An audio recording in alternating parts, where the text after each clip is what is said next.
తాకట్లో ఉన్న బంగారాన్ని విడిపించి ఆ రోజున మార్కెట్ ధర కట్టి మిగిలిన డబ్బును మీకు అందిస్తుంది కొమ్మూరి గోల్డ్.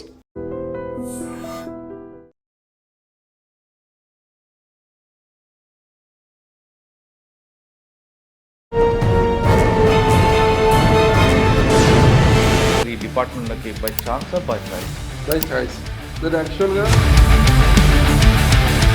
ఒక సంవత్సర కాలం టీచర్గా పనిచేస్తూ పోలీసుగా. సుల్తానాబాద్లో మీకు వచ్చిన ఛాలెంజ్ ఏముందండి? ఎక్స్ట్రీమిజం అప్పుడు ఉంది, 92 అది. 92లో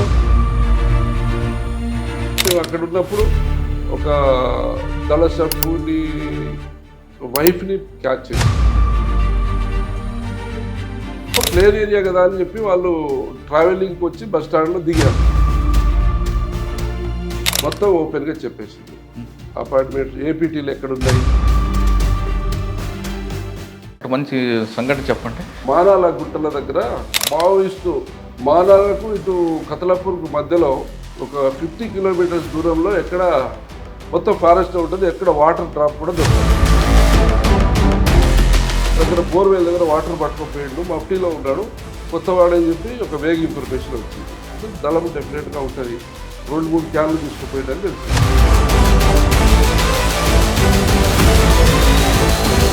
ఆయన సైలెంట్గా మూవ్ చేస్తుంటే వాళ్ళు సెంట్రీ పెట్టుకున్నారు పైన.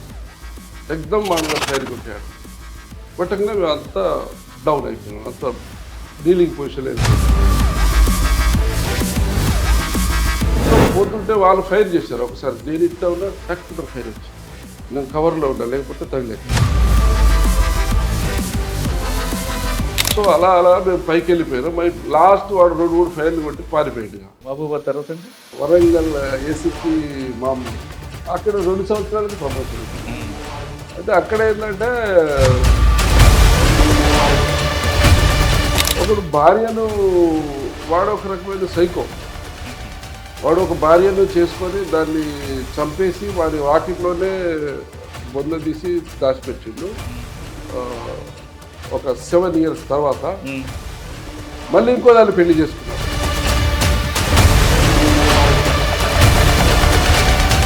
రెండో ఆమె చనిపోయేంత వరకు మొదటి ఆమె చంపిన విషయం బయట తెలియదు. అంటే వీడు సైకో కాబట్టి చుట్టుపక్కల ఎవరు వీడి దగ్గరికి రావడం, వీళ్ళతో మాట్లాడితే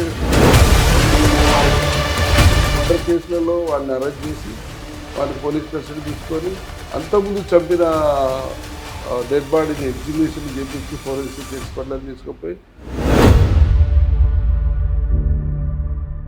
సార్ మీ మొత్తం మూమెంట్ స్టార్టింగ్ నుంచి చూసుకొచ్చారు, కానీ క్లైమాక్స్ ఎలా ఉంటుంది అనుకున్నారా మూమెంట్? ఎస్, మేము రిటైర్డ్ అయిపోయాక నా మీద కూడా పోస్టర్లు వేశాను.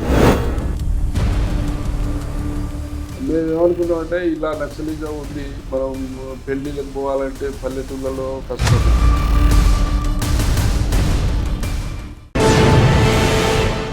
Welcome to crime diaries. ఈ వారం మన గెస్ట్ 1991 బ్యాచ్ పోలీస్ ఆఫీసర్, పేరు నరేష్ కుమార్ గారు, అడిషనల్ ఎస్పీ భూపాలపల్లి. 1991లో నరేష్ కుమార్ గారు పోలీస్ డిపార్ట్మెంట్కి వచ్చిన తర్వాత ఎక్కువ శాతం కరీంనగర్ జిల్లాలో పనిచేశారు. కరీంనగర్ అనగానే అప్పట్లో నక్సల్స్ మూవ్మెంట్ తీవ్రంగా ఉండేది. అక్కడ ఆయన పనిచేసిన తర్వాత అక్కడ ఎలాంటి వర్క్ చేశారు, అప్పుడు నక్సల్స్ మూవ్మెంట్ ఏ విధంగా ఉండేది అనే విషయంతో పాటు తర్వాత ఇన్స్పెక్టర్గా అయ్యి తర్వాత ప్రస్తుతం డిఎస్పీ అయిన తర్వాత present additional SP, SI to additional SP మధ్యన ఆయన జర్నీ ఎలా కొనసాగింది, ఆయన ఈ టైంలో ఎదుర్కొన్న సవాళ్ళు ఏంటి అనే విషయాన్ని నరేష్ కుమార్ గారు తెలుసుకుంది. సార్ నమస్తే అండి. నమస్కారం సార్. కరీంనగర్లో ఎక్కువ పనిచేశారు కాబట్టి అసలు కరీంనగర్ అనగానే ఒక హబ్బు అవ్వడదు. ఆ మూమెంట్లో మీరు పనిచేసిన ఏరియాలో కోరట్లు అవ్వచ్చు, జగిత్యాల ఈ ప్రాంతంలో మీరు ఎదుర్కొన్న సవాలు ఎలాగుండేది, అసలు నక్సల్స్ మూవ్మెంట్ ఎందుకు పుట్టింది, ఆ మూవ్మెంట్ని డౌన్ అవ్వడానికి కారణం ఏంటి, కేవలం ఎక్స్చేంజ్ ఆఫ్ ఫైర్లతోనే కంట్రోల్ చేశారా, సరెండర్ పాలసీ ఇంప్లిమెంట్ చేశారా, మీరు ఎదుర్కొన్న నక్సల్స్ మూవ్మెంట్ ఎలాగుండేది, అప్పుడు ఎన్ని ఎక్స్చేంజ్ ఆఫ్ ఫైర్లు అయ్యాయి, మీకు అక్కడ గ్యాలరీ అవార్డు కూడా వచ్చినట్లుంది కాబట్టి దాన్ని ఎలా కంట్రోల్ చేశారు, తర్వాత అక్కడ నుంచి ఇన్స్పెక్టర్గా వచ్చిన తర్వాత ఎక్కడ పనిచేశారు, డిఎస్పీగా ఎక్కడ పనిచేశారు, ప్రస్తుతం అడిషనల్ ఎస్పీ భూపాలపల్లి అనగానే గతంలో కూడా మూవ్మెంట్ ఉండేది, ప్రస్తుతం నక్సల్ మూవ్మెంట్ లేదు, కానీ ఇక్కడ అటువంటి స్మెల్ ఏమైనా వస్తే దాన్ని ఎలాగ మనం వెనక్కి తీసుకెళ్ళచ్చు, ఇవన్నీ ప్రశ్నలు సమాధానం చెప్పే ముందు నరేష్ కుమార్ గారు ఈ డిపార్ట్మెంట్లోకి బై ఛాన్సా బై చాయిస్? By choice. నేను యాక్చువల్గా ప్రభుత్వ ఉద్యోగి అంటే టీచర్గా 89 డిఎస్సిలో టీచర్గా సెలెక్ట్ అయినాను. నేను 1 సంవత్సర కాలం టీచర్గా పనిచేస్తూ పోలీస్గా పోవాలని చెప్పి మళ్ళీ దీంట్లోకి వచ్చి జాయిన్ 91లో జాయిన్ అయ్యాను. అచ్చా, అంటే బెత్తం పక్కన పెట్టి లాఠీ పట్టుకున్నారా? యా. ఓకే, మీ పేరెంట్స్ ఏంటి, డిపార్ట్మెంట్ రావడానికి కారణం ఏంటి? మాది వరంగల్ జిల్లాలో నర్సంపేట కాన్స్టిట్యున్సీ నల్లబెల్లి మండలంలో చిన్న కుగ్రామం ముచ్చింపుల తండ. ముచ్చింపుల గ్రామ పంచాయతీకి తండకు ఒక 4 కిలోమీటర్ డిస్టెన్స్ ఉంటుంది. మా తండలో నేనే ఫస్ట్ పర్సన్ ఎడ్యుకేషన్ చదువుకోవడానికి స్కూల్కి పోయే పిల్లలలో నేనే ఫస్ట్ పర్సన్. ఇప్పుడు చదువుతున్నారు, అప్పుడు ఎవరు చదువుకోకపోయేది. నేను కూడా యాక్చువల్గా మా తమ్ముడిని ముందు పంపిస్తే వాడు సరిగ్గా స్కూల్కి పోవడం లేదు, తప్పిస్తున్నాడని నన్ను చేంజ్ చేసి పంపిస్తే నేను 11 ఇయర్ ఏజ్లో ఓన్మాలు స్టార్ట్ చేశాను. సో అక్కడ నుంచి చదువుకుంటూ ఏపీ రెసిడెన్షియల్ అంటే 10th అయిపోయినాక ఏపీ రెసిడెన్షియల్ జూనియర్ కాలేజ్ ఉట్నూరులో చదువుకున్నాను. అదొక నా స్ట్రాంగ్ ఫౌండేషన్. సో అక్కడ నుంచి వరంగల్ ఆర్ట్స్ కాలేజ్లో బీఎస్సీ బీజెడ్సీ చేశాను. తర్వాత 89 డిఎస్సిలో టీచర్గా ఎంపికై టీచర్గా ఉద్యోగం చేస్తూ 1 ఇయర్ తర్వాత 91 బ్యాచ్ ఎస్ఐగా సెలెక్ట్ అయినా. అంటే ఎందుకు యూనిఫామ్ ఎందుకు వేసుకోవాలనుకున్నారు? అంటే టీచర్ పరిధి కంటే ఒక ఎస్ఐ పరిధి, ఒక ప్లాట్ఫామ్ పెద్దది. పబ్లిక్ సర్వీస్ చేయడానికి, ప్రజలతో మమేకం కావడానికి మంచి అవకాశం అని చెప్పి యూనిఫామ్ సర్వీస్ని నేను చూస్ చేసుకున్నాను. 91లో ట్రైనింగ్ అయిన తర్వాత ఎక్కడ మీకు పోస్టింగ్ ఇచ్చారు? 9 months అంబర్పేటలో ట్రైనింగ్ అయినప్పుడు. తర్వాత 92లో ప్రొబేషనర్గా రామగుండం. ఆ తర్వాత ఇండిపెండెంట్ పోస్టింగ్ నాకు సుల్తానాబాద్ ఇచ్చారు. మా బ్యాచ్మెంట్ అందరికీ రిమోట్ ఏరియా ఇచ్చారు, నాకు టౌన్ ఏరియా ఇచ్చారు. అప్పుడు రత్నారెడ్డి గారని ఎస్పీ ఉండే. వాళ్ళందరూ ఏదో బాగా మంచి పోస్టింగ్ కావాలని చెప్పి ప్రెషర్ పెడుతున్నారు అని వాళ్ళందరినీ రిమోట్లో పెట్టి నన్ను మాత్రం టౌన్లో ఇచ్చారు. సో సుల్తానాబాద్లో సక్సెస్ఫుల్గా 3 years చేశాను. సుల్తానాబాద్లో మీకు వచ్చిన ఛాలెంజ్ ఏముందండి? సుల్తానాబాద్లో ఛాలెంజ్ ఉంటుంటే ఎక్స్ట్రీమిజం అప్పుడు ఉంది. 92 అది. 92లో అక్కడ ఈ మావోయిస్ట్ మూమెంట్ బాగానే ఉండేది. సుల్తానాబాద్లో లేదు, కానీ మేము ఎక్కడ పనిచేసినా కూడా రొటేషన్ పద్ధతిలో మొత్తం ఏరియా రామగిరి కిల్లలు, ఇటు కుక్కలగూడూరు ఆ ఏరియాలో తిరిగేది, మూమెంట్లో తిరిగేది. మేము అక్కడ ఉన్నప్పుడు ఒక దళ సభ్యుని వైఫ్ని క్యాచ్ చేసినాం. ఏబి వెంకటేశ్వరరావు గారు అప్పుడు ఏఎస్పీ గారు ఉండే. సో క్యాచ్ చేసినాం. ఆమె ఇచ్చిన ఇన్ఫర్మేషన్ మీద లాట్ ఆఫ్ వర్క్ అయింది. మొత్తం గోదావరి కరి ఏరియాలో సికాసా కావచ్చు, మావోయిస్ట్ ఆర్గనైజేషన్లో ఉన్న చాలామందిని ఐడెంటిఫై చేసి ఒక్కొక్క ప్లేస్లో ఒక్కొక్క వర్క్, ఇది లీడ్ అన్నమాట. సో ఆ లీడ్తో లాట్ ఆఫ్ వర్క్ అయింది. ఏబి వెంకటేశ్వరరావు సార్ కూడా చెప్పడం జరిగింది ట్రాన్స్ఫర్ అయ్యే టైంలో. చిన్న క్లూ, ఒక పర్సన్ని పట్టుకొని వాటితో ఆ లేడీతో పాటు ఇంకొక పర్సన్ కూడా ఉన్నారు. ఇద్దరి ద్వారా మనకు ఒక పెద్ద బ్రేక్ త్రూ వచ్చింది. చాలా. ఎందుకంటే భయపెట్టారా సహకరించమని? భయపడలేదు. వాళ్ళు ప్లేన్ ఏరియా కదా అని చెప్పి వాళ్ళు ట్రావెలింగ్కి వచ్చి బస్ స్టాండ్లో దిగారు. సో మాకు బందోబస్తు డ్యూటీలో ఉన్న సిబ్బంది ఐడెంటిఫై చేసారు, వాళ్ళ దగ్గర సమ్ లిటరేచర్ అవి ఉందని చెప్పి. సో అప్పుడు తీసుకొచ్చినాక ఆమె అంత హార్డ్ కోర్ కాదు. ఆమె ప్లేన్గా బయట అండర్ గ్రౌండ్ ఓపెన్ గ్రౌండ్లో ఉండే లేడీ కాబట్టి మొత్తం ఓపెన్గా చెప్పేసింది. అపార్ట్మెంట్ ఏపీటీలు ఎక్కడున్నాయి, ఏ క్యాడర్ అయింది, మొత్తం దాని చిట్టాంతా బయటకు వచ్చింది. ఏపీటీలు ఏం చెప్పారు ఆవిడ? ఏపీటీలో కుక్కలగూడ దగ్గర 2-3 చెప్పారు. పోలీస్ పార్టీలు కూడా పోయినాయి, కానీ అప్పటికి వాళ్ళకు ఎక్స్పోజ్ అయిపోయింది. ఈ అమ్మాయి దొరికిన సంగతి వాళ్ళకి తెలిసిపోయింది. కానీ అప్పుడు రత్నారెడ్డి గారు ఎస్పీయా? రత్నారెడ్డి గారు ఎస్పీ. ఆయన దగ్గర ఏం నేర్చుకున్నారు మీరు? Dynamic officer. మాకు కరెక్ట్ పనిచేసే ఆఫీసర్ని కరెక్ట్ ప్లేస్లో పెట్టేవాడు. నాకు అక్కడ సుల్తానాబాద్ అయిన తర్వాత మళ్ళీ నువ్వు ఎక్స్పీస్ ఏరియాలో చేయాలి బాగా అని చెప్పి రాయకల్ పోలీస్ స్టేషన్ ఇవ్వడం జరిగింది. అక్కడేముందండి?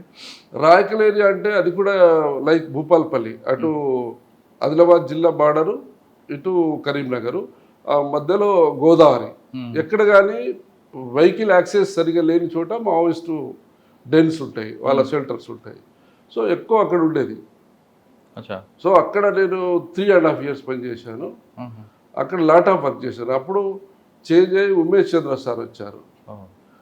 బాలసుబ్రహ్మణ్యం సార్ ఏఎస్పీ ఉండే. సో బాలసుబ్రహ్మణ్యం సార్కు నేను చాలా ఇన్ఫర్మేషన్, లైవ్ ఇన్ఫర్మేషన్, సార్ కూడా ఫీల్డ్లోకి వచ్చారు ఒకసారి. అయితే సార్ 3.5 సంవత్సరాలు పనిచేశారు కదా షెల్టర్ జోన్లో. ఎటువంటి ఇన్ఫర్మేషన్ వచ్చింది? అంటే స్పెసిఫిక్ ఇన్ఫర్మేషన్, అది Wake information? Most of the information vague information, ఆ ఏరియాలో ఉన్నారు అని. సో దాన్ని మేము పాజిటివ్గా కన్వర్ట్ చేసుకుంటాం. అంటే మేము కూడా అక్కడ మా సోర్స్ను డెవలప్ చేసుకొని పంపించి లొకేట్ చేసుకోవడం, చాలా చాలా ఇన్ఫర్మేషన్లు కూడా వేగ ఇన్ఫర్మేషన్లే పాజిటివ్గా. స్పెసిఫిక్ ఇన్ఫర్మేషన్ కూడా మనం పోయే వరకు అది చేంజ్ అవుతుంది. మావోయిస్ట్ స్ట్రాటజీ మీకు తెలుసు, వాళ్ళు ఒక పర్సన్ వాళ్ళ నుంచి బయటికి పోయిందంటే వాళ్ళు ప్లేస్ మార్చేస్తారు. సో వేగ ఇన్ఫర్మేషన్, స్పెసిఫిక్ ఇన్ఫర్మేషన్ కూడా. ఇది ఒకటి మంచి సంఘటన చెప్పండి, వేగ్గా ఏం సక్సెస్ అయింది? వేగ్గా అయితే ఒకసారి మానాల గుట్టల దగ్గర మావోయిస్టు, చాలా ఎండాకాలం అది, మానాలకు ఇటు కతలాపూర్కు మధ్యలో ఒక 50 కిలోమీటర్స్ దూరంలో ఎక్కడ మొత్తం ఫారెస్ట్ ఉంటుంది, ఎక్కడ వాటర్ డ్రాప్ కూడా దొరకదు. అయితే ఒక పర్సన్ వచ్చి విలేజ్ దగ్గర బోర్వెల్ దగ్గర వాటర్ పట్టుకుపోయిండు, మఫ్టీలో ఉన్నాడు, కొత్తవాడని చెప్పి ఒక వేగ ఇన్ఫర్మేషన్ వచ్చింది. అంటే దళం డెఫినెట్గా ఉంటుంది, 2-3 క్యాన్లు తీసుకుపోయిండు అని తెలిసింది. బాలసుబ్రహ్మణ్యం గారు ఏఎస్పీ గారు ఉండే, నేను 3-4 పార్టీ, హబీబ్ ఖాన్ గారు అని, నేను, వెంకటరమణ అని, మా బ్యాచ్ ఒక 3-4 పార్టీస్ పోయినాం. గ్రే హ్యాండ్స్ కూడా ఉండే. మేము ఇలా వాటర్ పాయింట్స్, సోర్స్ పాయింట్లో ఉండే అవకాశం ఉంటుందని చూసుకుంటూ పోతున్నాం. అయితే వాటర్ వాగు ఉంటుంది కదా, నాలాలో వాళ్ళు దాదాపు 6-7 ఫీట్స్ తోడారు. ఎక్కడైతే డ్రై అయిపోయిందో అక్కడ లోతు ఇసుక అంతా తీసేసి అక్కడ నుంచి ఫిల్టర్ చేసుకుంటూ వాటర్ పడుతున్నాను. సో నేను గ్రే హ్యాండ్స్ పార్టీ లీడ్ చేస్తున్నాను. మాకు బాగా సౌండ్ వస్తుంది, లేపురా లేపురా లేపురా అంటే మేము అనుకున్నాం ఏదో ఎడ్ల బండిలో కర్ర తీసుకుపోయేటప్పుడు ఎక్కేటప్పుడు కొంచెం ఎడ్లు ఎక్కకపోతే సౌటింగ్ చేస్తారు కదా, అట్లా అనుకున్నాం. ఆయన సైలెంట్గా మూవ్ చేస్తుంటే వాళ్ళు సెంట్రీ పెట్టుకున్నారు పైన, ఎక్దమ్ మా మీద ఫైర్ కొట్టాడు. కొట్టగానే మేము అంతా డౌన్ అయిపోయినాం, అంతా డీలింగ్ పొజిషన్లో వెళ్ళిపోయినాం. చూసుకొని అబ్జర్వ్ చేసినాం. చేస్తే అక్కడ నుంచి సౌండ్ వచ్చి, ఎక్కడి నుంచి అయితే ఫైర్ వచ్చిందో అక్కడికి కవర్ తీసుకుంటూ ముందుకు అడ్వాన్స్ అయినాం. ఇంకా వాళ్ళు ఏం చేశారు, ఫైర్ కొట్టుకుంటూ పైకి వెళ్ళిపోతారు, క్యాన్లు గిన్నె అన్నీ పడేసి వెళ్ళిపోతున్నారు. సో మేము అక్కడికి వెళ్ళి చూస్తే పెద్ద గొయ్యి తీసి ఉన్నది, బావి తీసినట్టుగా ఉంది. 50 క్యాన్స్ ఉన్నాయి, పెద్ద పెద్దవి, 20 litres 30 litres. So huge cadre ఉంటుంది ఇక్కడ, 200-300 మంది ఉంటారు. పిఎల్జేలో ఫస్ట్ ఫైరింగ్ అది. సో మనం పోవాలి. సో వాళ్ళు గుట్ట మీద ఉన్నారు, డౌన్లో ఉన్నాం. వాళ్ళు అడ్వాంటేజ్ తీసుకొని మనల్ని కొడతారు. ఎవరు పోయినా కూడా మనము గుంపులు ఉన్నది స్కాటర్ అయ్యి కవర్ తీసుకోండి, బండలు ఉంటాయి గుట్టల మీద, కవర్ తీసుకొని స్లోగా పోవాలి. అందరూ ఒకేసారి రీచ్ కావాలి. ఫైర్ చేసుకుంటూ పైన అబ్జర్వ్ చేసుకుంటూ ఎక్కాలని చెప్పిన. తొందరపడవద్దు, ఏమైనా అవసరం ఉంటే ఆగండి, మీరు రెస్ట్ తీసుకొని పోదాం. అది 300 ట్రిగర్ హైట్ ఉండే. టైం ఎంత అయింది? ఎప్పుడు? మార్నింగ్ 11 అవుతుంది, 10-11 మాది. సో పోతుంటే వాళ్ళు ఫైర్ చేశారు. ఒకసారి నేను ఇట్లా ఉన్నా, టక్ నా ఫైర్ వచ్చింది. నేను కవర్లో ఉన్నా, లేకపోతే తగిలేదు. మళ్ళీ అబ్జర్వ్ చేసి ఇలా స్పెషల్ పార్టీ పిల్లలు, శంకర్ అని ఒక 2-3 యాక్టివ్ ఉంటాయి. వాళ్ళు రైట్ సైడ్ నుంచి పైకి ఎక్కేస్తున్నారు, పైకి లెఫ్ట్ నుంచి. సో అలా మేము పైకి వెళ్ళిపోయినాం. లాస్ట్ వాడు 2-3 ఫైర్లు కొట్టి పారిపోయాడు. అంటే వాడు సెంట్రీ అన్నమాట, మనల్ని ముందుకు రాకుండా ఆపడానికి ట్రై చేస్తున్నాడు. వాళ్ళని కవర్ చేసుకుంటూ మేము పైకి ఎక్కే వరకు ఒక 300-400 గజాల దూరంలో ఫారెస్ట్ మొత్తం పారిపోతున్నారు, గుంపు పారిపోతున్నారు. మేము చేంజ్ చేసినాం. సో చేంజ్ చేస్తుంటే నా దగ్గర సెట్ ఉంది, సెట్లో చెప్పేసాం ఎదురుగా 2 పార్టీలు ఉన్నాయి. సో పార్టీలకు ఇట్లా ఎక్స్చేంజ్ ఆఫ్ ఫైర్ అయింది. వాళ్ళు పరిగెత్తి వస్తున్నారు. మేము హిల్ ఎక్కే వరకే మాకు లేట్ అయింది. సో మీరు కవర్ చేయండి అన్నారు. వాళ్ళు ఏం అనుకున్నారంటే కొంచెం కన్ఫ్యూజన్ అయింది. వాళ్ళు చూశారు, వీళ్ళు జగ్గిర్ ప్యాచ్ వేసుకొని ఉన్నారు, నక్సలైట్ కూడా. సో మనోలే అనుకొని వాళ్ళు ఏమనలేదు, వెళ్ళిపోయింది. సెట్లో చెప్పినా కూడా కన్ఫ్యూజన్ అయిపోయింది. తర్వాత మళ్ళీ బ్యాక్ వచ్చినాం. చూస్తే అక్కడ ఒక ట్రాక్టర్ లోడు రేషన్ ఉంది, తుపాకులు ఉన్నాయి, రేషన్ ఉంది, ట్రాక్టర్ లోడ్. ట్రాక్టర్ లోడ్ ఉంది, వంట చేసి పెట్టారు, ఒక పెద్ద పెళ్లి వంటకాల్లాగా చేసి పెట్టారు. 300 మంది పైన ఉన్నారు అక్కడ. ఇమీడియట్లీ బేస్ క్యాంప్కి గ్రేహాండ్స్ చెప్తే అప్పుడు రత్నారెడ్డి సార్ గ్రేహాండ్స్ ఐజీనా అడిషనల్ డీజీలో, ఇంకో దుర్గా ప్రసాద్ సార్ వీళ్ళందరూ హెలికాప్టర్ తీసుకొని అక్కడికి వచ్చారు. చూసి మొత్తం వీడియోగ్రాఫింగ్ చేసి మన పిఎల్జే మీద ఫస్ట్ ఫైరింగ్ ఇది ఎట్లా జరిగింది అని చెప్పి డీబ్రీఫింగ్ చేశారు. చెప్పిన ఇదంతా కరెక్ట్గా మీరు కరెక్ట్ డిసిషన్ తీసుకోకపోతే మనకు నష్టమే. ఇది వాళ్ళు టాప్లో ఉన్నారు, వాళ్ళు అడ్వాంటేజ్ పొజిషన్లో ఉన్నారు. మీరు గ్రౌండ్లో నుంచి పైకి వచ్చినప్పుడు మీరు ఆ ప్రికాషన్ తీసుకోవడం మంచిగా అయిపోయింది, లేకపోతే మనకు క్యాజువాలిటీ అయ్యేది. సరే వాళ్ళు దొరకకపోతే పర్వాలేదు, కానీ మన వాళ్ళు సేఫ్గా ఉన్నారని చెప్పి అప్రిషియేట్ చేసినాం. ఒక చిన్న వేక్ ఇన్ఫర్మేషన్ సక్సెస్ అయింది, కానీ కరెక్ట్ స్పెసిఫిక్ ఇన్ఫర్మేషన్ వెళ్ళిన తర్వాత ఫెయిల్ అయిన ఉన్నాయా? స్పెసిఫిక్ కూడా మిస్ అయినవి ఉన్నాయి. అంటే మనకి ఇన్ఫర్మేషన్ రాగానే వాళ్ళు కొన్ని చోట్ల వాళ్ళు నమ్మరు, ఆ ఏరియా నమ్మరు, ఎవడో ఒకటి చెప్పేస్తారు వచ్చే అవకాశం ఉందని చెప్పి నమ్మరు.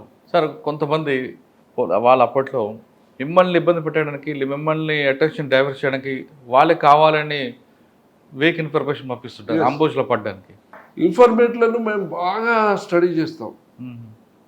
రిలయబుల్ ఇన్ఫర్మేట్ కూడా ఒకసారి మోసం చేయొచ్చు, వాళ్ళ ట్రాప్లోకి వెళ్ళిపోవచ్చు. సో మేము ఇన్ఫర్మేట్ని కూడా డిసెప్షన్ ఉంటుంది. సో అట్లా ఒక స్టోరీ చెప్తాను. నేను కోరుట్ల ఎస్ఐ, కోరుట్ల నుంచి ఐలాపూర్ అని ఒక 5 కిలోమీటర్స్లో ఉంటుంది, గుట్ట ఉంటుంది. అయితే అక్కడ ఒక పిల్లాడు, అంతకుముందు దళం వచ్చేది వెంకటస్వామి అని DCS ఉండేది అక్కడ. అయితే ఆయనను బాగా నమ్మకమైన పిల్లాడు పార్టీకి. ఓకే, మేము పట్టుకొచ్చినాం, బ్రేక్ చేసి కమిట్మెంట్ తీసుకున్నాం చేయాలని. మరి నన్ను గుర్తుపడతారు కదా అంటే నేను అందరు మిలిటరీ అటెండెన్స్ పెడతా, అందరితో దూరం రావాలి, అందరూ గేట్ అవతల ఉంటారు, ఒక్కొక్కరిని పిలిచి మాట్లాడతా. ఎవరేం చెప్తారో తెలియదు కదా, నువ్వు చెప్పేది నువ్వు చెప్పు, వాళ్ళు చెప్తే వాళ్ళు చెప్తారు, బయట ఎక్కడ కూడా చెప్పవద్దు, నేను చెప్పా, నువ్వు బయట ఎక్కడ కలిసినా నమస్తే సార్ అని కూడా చెప్పవద్దు అని బ్రీఫ్ చేస్తే అది ఎవరైనా కానీ కాన్ఫిడెన్స్ ఉంటేనే చెప్తారు. లీక్ అవుతుంది, నేను టార్గెట్ అవుతా సస్తా అంటే ఎవరు చెప్పరు. ఓకే అన్న. సో ఫైన్ డే వీడి దగ్గరికి వచ్చి సైకిల్ అడిగి, యాక్షన్ టీమ్ కమాండర్లు ఇద్దరు సైకిల్ అడిగి, సో కొరుట్ల ఇక్కడైతే, ఐలాపూర్ ఇక్కడైతే, ఇటు అపోజిట్లో పోయిండు, ధర్మారాం అనే ఊరు ఉంటారు, మన పర్సన్ దగ్గర అడిగిండు, ఆపోజిట్ డైరెక్షన్లో పోయిండు. అంటే వాళ్ళు కూడా ప్రికాషన్ డైవర్షన్ స్టార్ట్ వచ్చింది. సో వెళ్ళిపోయినాక వీడు వచ్చి సార్ ఇది విషయం అంటే, మళ్ళీ సైకిల్ ఇవ్వడానికి వస్తారు కదా వాళ్ళు, ఓకే వెళ్దామని చెప్పి మా సిఐ గారు ఉండే, ఇప్పుడు సింధు శర్మ మేడం ఉంది కదా ఫాదర్, ఉమామేశ్వర కదా. సో ఓకే పోదాం సార్ అని చెప్తే పోదామని మేము వెళ్ళాము. సగం దూరం వెళ్ళగానే మళ్ళీ పిల్లాడు వచ్చాడు. మేము ఎప్పుడు కానీ ఇన్ఫర్మేట్ ముందు ఇచ్చిపెట్టాము. వాడు మళ్ళీ కాల్ చేశాడు, వచ్చి ఫోన్ లేవు కదా ఉండే, అది కొరుట్ల 2002 అప్పుడు ఫోన్స్ వచ్చినాయి. సో ఆయన ఏమంటాడంటే, కొరుట్లోనే ఉన్నారు సార్ వాళ్ళు, ఐలాపూర్ చౌరాస్లో ఉన్నారు అన్నాడు. హోటల్ పేరు కూడా చెప్పారు. సడన్గా బ్యాక్ వచ్చాడు. బ్యాక్ వస్తే హోటల్లో ఒకడు బస్ స్టాండ్కి ఏదో వెళ్ళాడు. వాడు మమ్మల్ని మేము యూనిఫామ్లో ఉన్న తుపాకులు ఉంటాయి కదా, సో చూడగానే వాడు ఫైర్ ఓపెన్ చేశాడు. బయట ఉన్నవాడా లోపల ఉన్నవాడు? హోటల్లో ఉన్నాడు. హోటల్ అంటే ఓపెనే ఉంటుంది హోటల్. సో ఎప్పుడైతే ఫైర్ చేశారో మేము ఫైర్ చేసాం. ఒకడు పడిపోయాడు. ఇంకోడు అప్పుడే వస్తున్నాడు. వాడు మమ్మల్ని చూసి వాడు దూరం నుంచి ఏకేతోని ఫైర్ ఓపెన్ చేసి కొరుట్ల టౌన్లో పరిగెత్తాడు. మేము ఫైర్ చేశాము, బట్ బాగా పబ్లిక్ ఉన్నారు, ఒకవేళ మిస్ అయ్యి ఎవరైనా తగ్గితే బాగుండదని ఫైర్ ఆపేసినాం. సో తర్వాత ఎంక్వైరీ చేస్తే వీడి దగ్గర పిస్టల్ దొరికింది, వాడు ఏకే ఉన్నది, వాడు యాక్షన్ టీమ్ కమాండరు. ఇతని మీద 50,000 రివార్డ్ ఉంది, కుక్కలగూడూరు అనేది ఇమాం అతని పేరు. సో టౌన్లో జరిగింది. మళ్ళీ అప్పుడు నళిన్ ప్రభాస్ సార్ ఎస్పీ గారు, ఆయన వచ్చాడు సీన్కి. అరే ఫారెస్ట్లో చేస్తావు ఎన్కౌంటర్ కానీ టౌన్లోకి అయిందయ్యా, గ్రేట్. తర్వాత మాకు తెలిసింది ఏంటంటే వాళ్ళు పోలీసులు ఆ హోటల్ దగ్గరికి వస్తారు, ఐలాపూర్ క్రాస్ రోడ్లో. Special party constable very active ఉండదు, 4-5 వాళ్ళను. అప్పటికే ఒక కానిస్టేబుల్ కతలాపూర్లో చంపేసిండు. సో ఈ వీళ్ళని చంపుదామని చెప్పి వచ్చి అక్కడ వాళ్ళు మాట వేశారు. సో లక్కీలీ మనకు ఇన్ఫర్మేషన్ రావడం వల్ల. అంటే అందులో మెసేజ్ ఏంటి, మనకు అనుకున్న వ్యక్తి రివర్స్ అయ్యాడేనా? రివర్స్ కాలేదు. అంటే వాళ్ళు మన అనుకున్న వ్యక్తికి ఇన్ఫర్మేషన్ చేరకుండా, వాళ్ళు ఇతనికి చెప్పకుండా వాళ్ళు ఇంకో డైరెక్షన్కి వెళ్ళిపోయారు. సో మనకు ఇంకో డైరెక్షన్లో పోయిందని మనం వెళ్దాం అనుకున్నాం. సడన్గా వాళ్ళు అక్కడ కాకుండా ఇక్కడే వచ్చి ఉన్నారు. ఎందుకు? పోలీస్ కోసం వచ్చి ఉన్నారు. సో మన ఇన్ఫర్మేట్కి పోలీస్ కోసం వచ్చిన విషయం అప్పుడు తెలియదు. సో ఇక్కడ ఉన్న దగ్గరే మళ్ళీ మనం వచ్చాము అక్కడికి, దగ్గరే కాబట్టి. సో అట్లా సార్ ఒకసారి అక్కడ మీకు ఆపోజిట్ అయిపోయారు, ఫైర్ వాళ్ళు ఓపెన్ చేశారు. ఫైర్ ఓపెన్ చేయగానే మీరు ఏం చేశారు? అప్పుడు వెంటనే డిస్పాచ్ అయిపోయి డౌన్ అయిపోయి కొట్టుకొచ్చారా? లేదు అక్కడ వాళ్ళకి ఫ్రాక్షన్ ఆఫ్ సెకండ్లో అయిపోయింది. మేము ఎక్కడ కానీ ఎక్స్ట్రీమిస్ట్ ఆపరేషన్లు పోతే ట్రిగర్ మీద లోడ్ అయ్యడం వెపన్, ట్రిగర్ మీద అట్లీస్ట్ ఒకళ్ళిద్దరు ముందు ఉన్న వాళ్ళు గైడ్. సో అట్లా ప్రిపేర్ అయి ఉంటాం. ట్రిగర్ మీద ఎప్పుడు వేలు ఉంటుంది, ప్రిపేర్ అయ్యి ట్రైల్ ఉంటుంది, ఇన్ఫర్మేషన్ ఉన్నది ఇక్కడ ఉంటుంది. వాడు ఫైర్ చేస్తే మేము అవుట్ అయిపోతాం, మేము చేస్తే వాడు అవుట్ అవుతాం. సో ఆ ఫ్రాక్షన్ ఆఫ్ సెకండ్స్లో మన రెస్పాన్స్ని బట్టి మనకు రిజల్ట్ ఉంటుంది. అంటే వెపన్ లాక్ ఓపెన్ చేసి ఉంటారు, లాక్ ఓపెన్ చేసి ఉంటాం. పక్కా ఇన్ఫర్మేషన్ ఆడ ఉన్నారు అంటే ఆడ పోయేటప్పుడు పక్కా లాక్ ఓపెన్ చేసి ట్రిగర్ మీద చేపెట్టుకొని ఉంటాం. సో అట్లా విత్ ఇన్ ఫ్రాక్షన్ ఆఫ్ సెకండ్స్లో అయిపోయింది.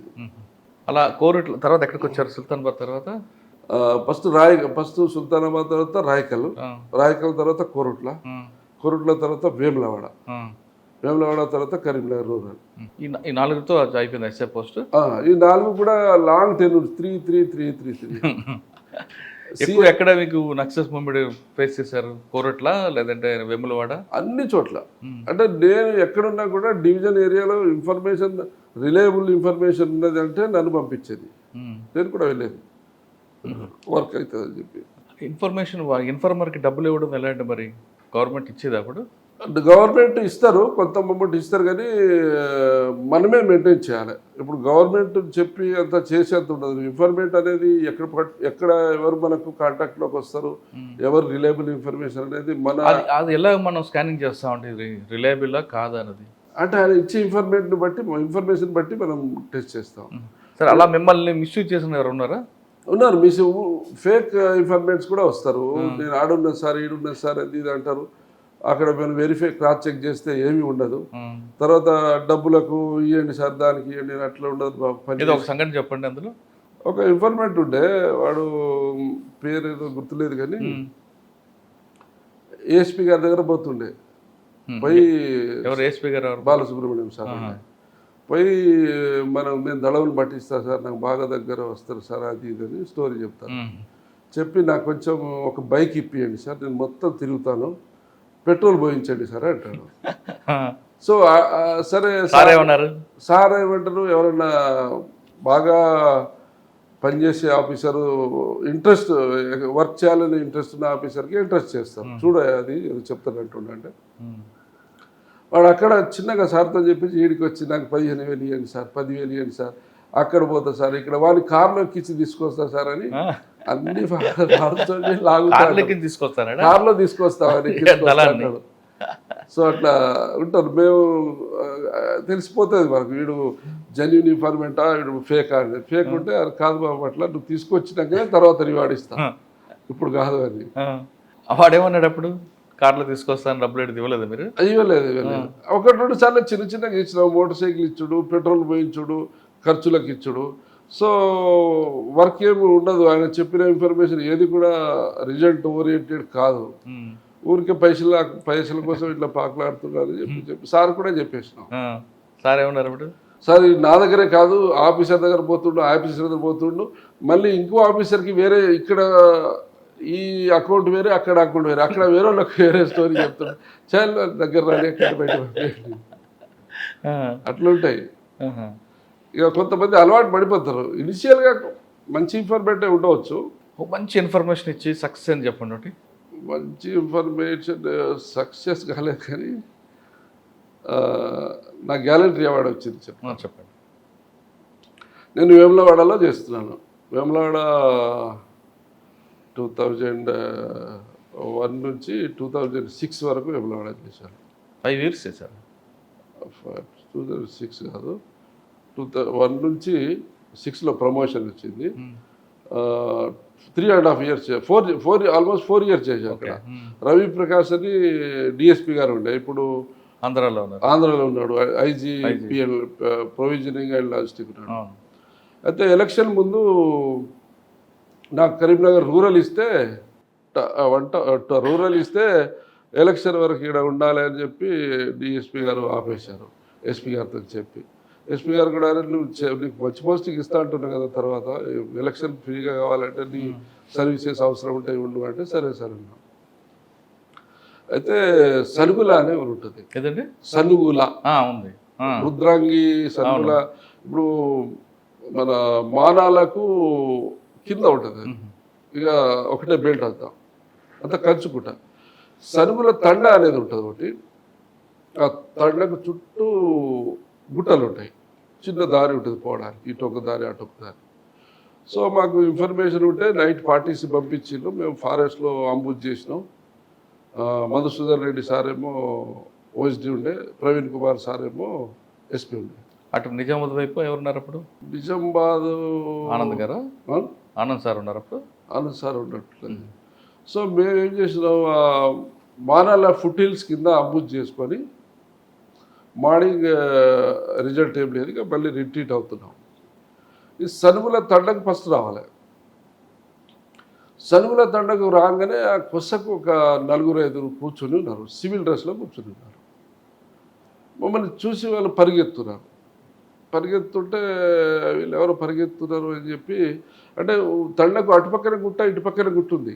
ఇటు నుంచి మేము వస్తుంటే వాళ్ళని చేంజ్ చేస్తే అవతల గుట్టలకు వెళ్ళిపోతారు వాళ్ళు. అయితే అక్కడ లోకల్ వాళ్ళని అడిగిన, వాళ్ళు ఎవరు వల్ల ఏంటంటే ఎవరు సార్ అని చెప్పి వాళ్ళు తండ వాళ్ళు. సో నేను మాట్లాడితే వాళ్ళే సార్ అని చెప్పారు. సో చేంజ్ చేస్తుంటే మాకు అందరంత దూరం ఉంది. మేము కనీసం 200-300 గజాల్లో చేంజ్ చేయాలంటే వాళ్ళకి ముందు గుట్ట వచ్చేస్తుంది. మళ్ళీ వాళ్ళు గుట్టలు పడితే ఇక దొరకరు. తండ వరకు పరిగెత్తాం. తర్వాత ఏం చేసినా, ఒక మంచి కానిస్టేబుల్ని మేము ఎప్పుడు పోయినా ఫీల్డ్లో AK-47 క్యారీ చేస్తాం. సో నేను AK పట్టుకున్నాను, వారికి ఒక AK ఉంది. సో వాళ్ళను ఆ గుట్ట మీద నాకు బాగా అవగాహన ఉంది, చుట్టూ దారులు ఎట్టున్నాయి, ఎట్లా పోవచ్చు అని. సో మేము ఇలా వస్తున్నాం, వాళ్ళు ఇలా పరిగెత్తి తండ దాటిపోతున్నారు. వాళ్ళు తండాలోకి వచ్చినాక ఒక బైక్ దొరికింది. అక్కడ జనరల్ మోటార్ సైకిల్ ఉండవు కానీ ఒక RMP డాక్టర్ ఎవరో బైక్ తెచ్చి పెట్టింది. దాన్ని బైక్ ఓపెన్ చేసేసి నేను బైక్ నడుపుతా, నువ్వు వెనకాల కూర్చో, AK ట్రిగర్ మీద వేలు పెట్టుకొని రెడీ పెట్టు, లాక్ తీసేసి. అయితే అక్కడ ఏంటంటే ఇలా వీళ్ళు పరిగెత్తేటప్పుడు దారి ఇలా ఉంది, ఇలా పోయి ఎదురుగా వస్తుంది దారి, యూ టైప్లో ఉంది దారి.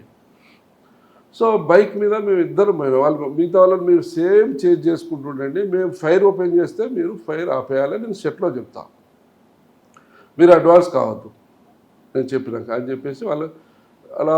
మీరు ఓపెన్ చేస్తే వాళ్ళని ఆపేయాలి, వాళ్ళకి మాకు దెబ్బలు తగ్గుతాయి. వాళ్ళ వెనక నుంచి వస్తుంది, నేను ముందుకు తిరిగి వస్తున్నా, క్రాస్ ఫైర్ అయిపోయింది. సో నేను బైక్ తీసుకొని ఇలా పోయి ఇలా ఎదురుగా వాళ్ళు పరిగెత్తే దారిలో ఎదురుకో ముందుకు వచ్చేసిన బైక్ మీద ఇద్దరమే. సో వాళ్ళు వెనకకు చూసుకుంటూ ముందుకు పరిగెత్తున్నారు, వెనకకు చూసుకుంటూ ముందుకు పరిగెత్తున్నారు. ఆల్మోస్ట్ గుట్టలో చేరిళ్ళు, ఆ గుట్టలోనే దారి ఉంది. సడన్గా మమ్మల్ని చూసి మా మీద ఫైర్ ఓపెన్ చేసి 4 members. మేము ఏం చేసినాం, ఇమ్మీడియట్లీ ముందే చెప్పినాం, ఎక్కడ ఏం చెట్టు మొదలు కనిపించినా రాయి కనిపించినా అక్కడ మనం లేయింగ్ పొజిషన్ తీసుకొని ఫైర్ చేయాలి అని చెప్పిన కానిస్టేబుల్కి. ఇద్దరు పడుకొని వాళ్ళు ఫైర్ చేసిన, మేము బండి పడేసి ఫైర్ మాకు డైరెక్షన్లో రాలే, అది బైక్ సౌండ్తో కొంచెం దూరం నుంచి చూసిన వాళ్ళు.